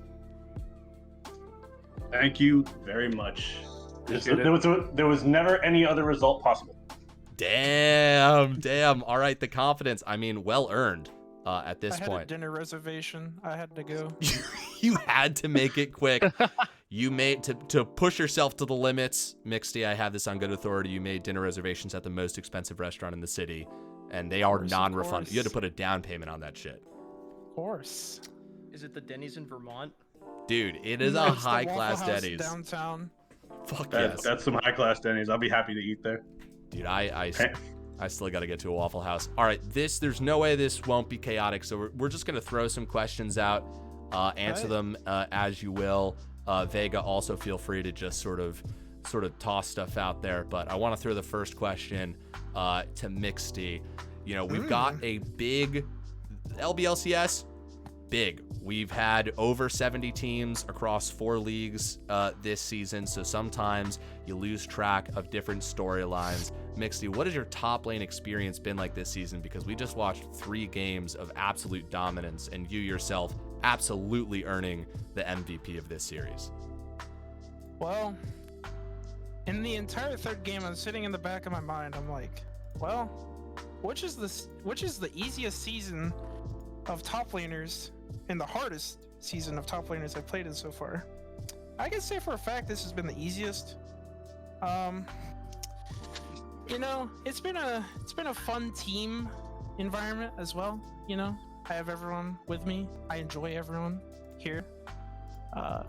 It's pretty cool. Hell yeah, fucking flexing the top lane dominance there. The Tryndamere, that was your first Tryndamere pick for this season? Yeah, it was. Nice. Nice. Whipping it out at the very end. All right. So in the mid lane, Spartan. Last game, Victor. Well, first of all, wait, who's doing draft for you guys? That would be Zelius. Elias. Zelius and Jericho. Okay. Zelius is muted, so Jericho, maybe you wanna answer this one. Hey, Did you have any variation to sort of the wet and wild drafts from Twempest Fwame? Or was it just stick to the plan, no changes? so our very first draft was actually a bit uncharacteristic for us. We gave a bit more power to our bot lane and less power to the jungle and top. But after game one, we have this philosophy, and it's a naughty boys organizational philosophy. And you might have heard your grandparents say it: if it ain't broken, don't fix it. So we just went with the same thing, and we only made minor adaptations to make sure no leak was too big.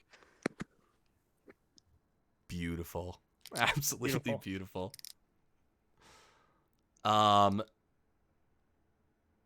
Excellent.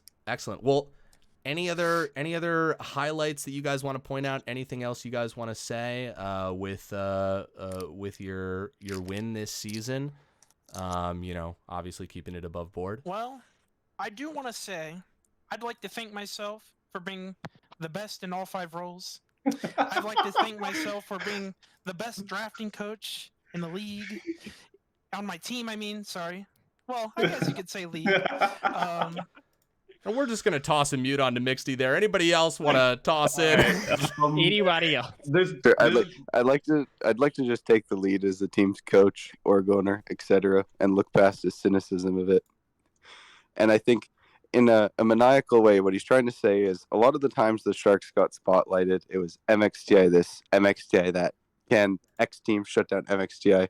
And I think he wants to throw in a bit of honor to the other 4 people who contributed just as much and made it a team effort and made the win happen. That was a beautiful translation, Zelius. That was beautiful. Considering this team got kind of thrown together by Zelius about just after the free agent showcase, none of the 5 of us had ever heard of each other going into the season. We kind of had our first scrim like the week before the season started, and to come all the way here as dominant as we have and win the championship like this, it's like it's pretty good feeling. Oh, that's awesome. So this is really just truly strangers coming together and finding a groove. Me and Balk specifically were 2 members of the Economy Showcase match.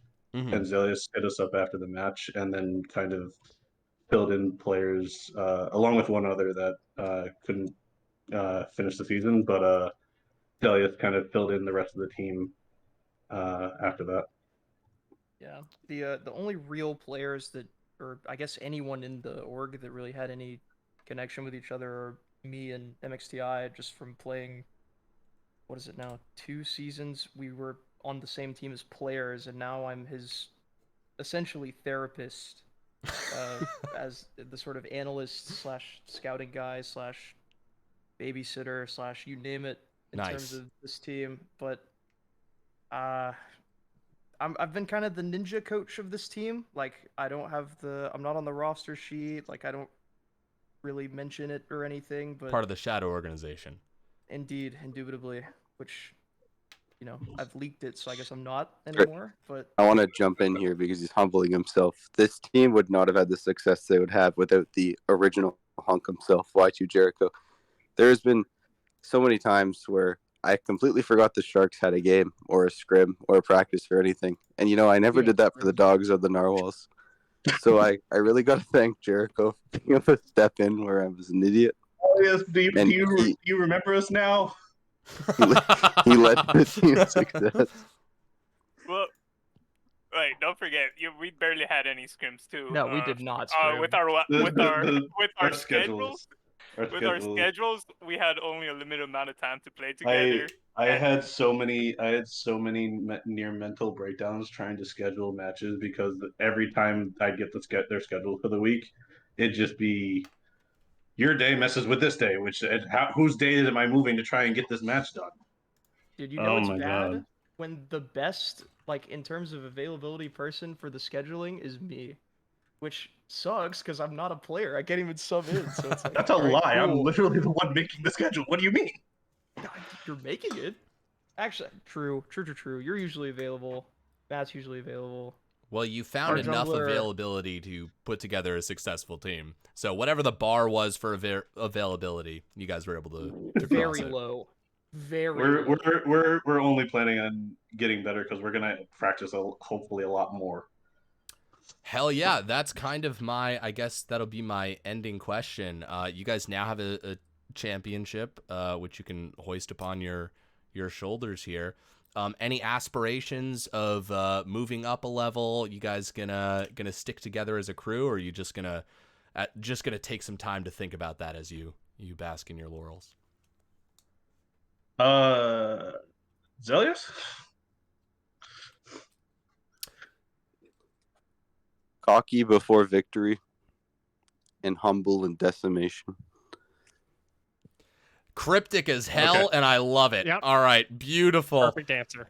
Listen, guys, thank you so much for joining us up here. Congratulations once again on your victory this evening and this season. And we'll catch you guys all at the Denny's next time. Yeah, thank you guys for See y'all watching next the cast. season. Hell yeah. All right. Well, we've done it again. It's happened. This is the end of the economy season, but not the end of the LBLCS at large, because we have one more finals to do sometime next week. It's the commercial finals. The semifinals got played today.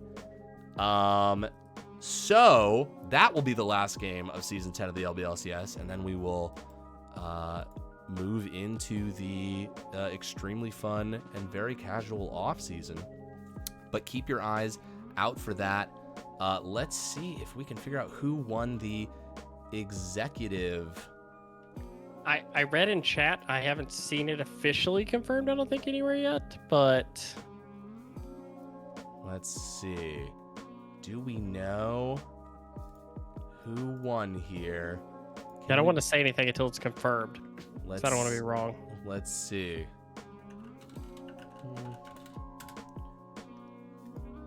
Just sent a message.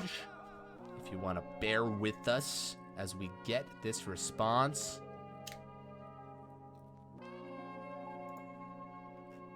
They're typing. It's coming in. Yeah, I've seen what Lest Force is saying is allegedly what I've heard. Yep. The Church of LS took it 3-2 with the reverse sweep. Yeah, a reverse sweep Holy to win in shit. Game 5. Hot damn. Incredible. All right. Well, congrats to the Church of LS. That's awesome. They're sending us the VODs too. We might just straight up upload them to YouTube so that people can see that jazz there. Maybe we'll do something with them. But that's fucking awesome. Vega, thank you so much for joining me for this cast. Anything that you want to say, anything that you want to plug, anything you want to recommend, your favorite brand of soda or chips, the floor is yours. Well, first of all, I'm not sure what the schedule is for casting yet for the rest of the week, but if this is the last cast of the season for me, thank you guys so much for having me. It has been so fun in my first season of Low Budget LCS. It's been just a blast with you guys. Hope I made the games more enjoyable for you guys and all those things. I started watching the F1 show on Netflix, so I'm obsessed with that now. Whatever the green sun chips are my favorites. Ooh. And Cheerwine is my favorite soda, but you can only get it in the South, so I don't have it in New York. But I did just get to have it this last week when I was traveling, which was nice. So there you go. That's all the stuff I have for you today. I've never heard of Cheerwine, but I want to try it very badly. It's like a cherry soda. It's like a cherry soda. I think the green ones are... Shoot, I just had it. It's like onion something. It's Oh, hang on, I'm gonna look it up. Please do, because it's bothering me a lot. I never look at the flavors. I just It's green. Yeah, it's, no, I get French it. onion. It's French onion. French onion, that's what it is. It is really good. French onion. French is, onion sun chips is are so delicious. good. Is delicious. And let me just say, you absolutely made these casts better and more entertaining. If not for them, for me. So that has been great. And we're definitely going to try and get you on for the commercial finals next week. We'll see when they end up scheduling those. But they just found out who they were playing against today. That was one of the 3 games that was played today. But yeah, all right. Well, folks, there's literally no other people we're following that are streaming right now. So I think we are going to raid someone. Well, sorry, there are 3 people that are live. It's Salty Bet.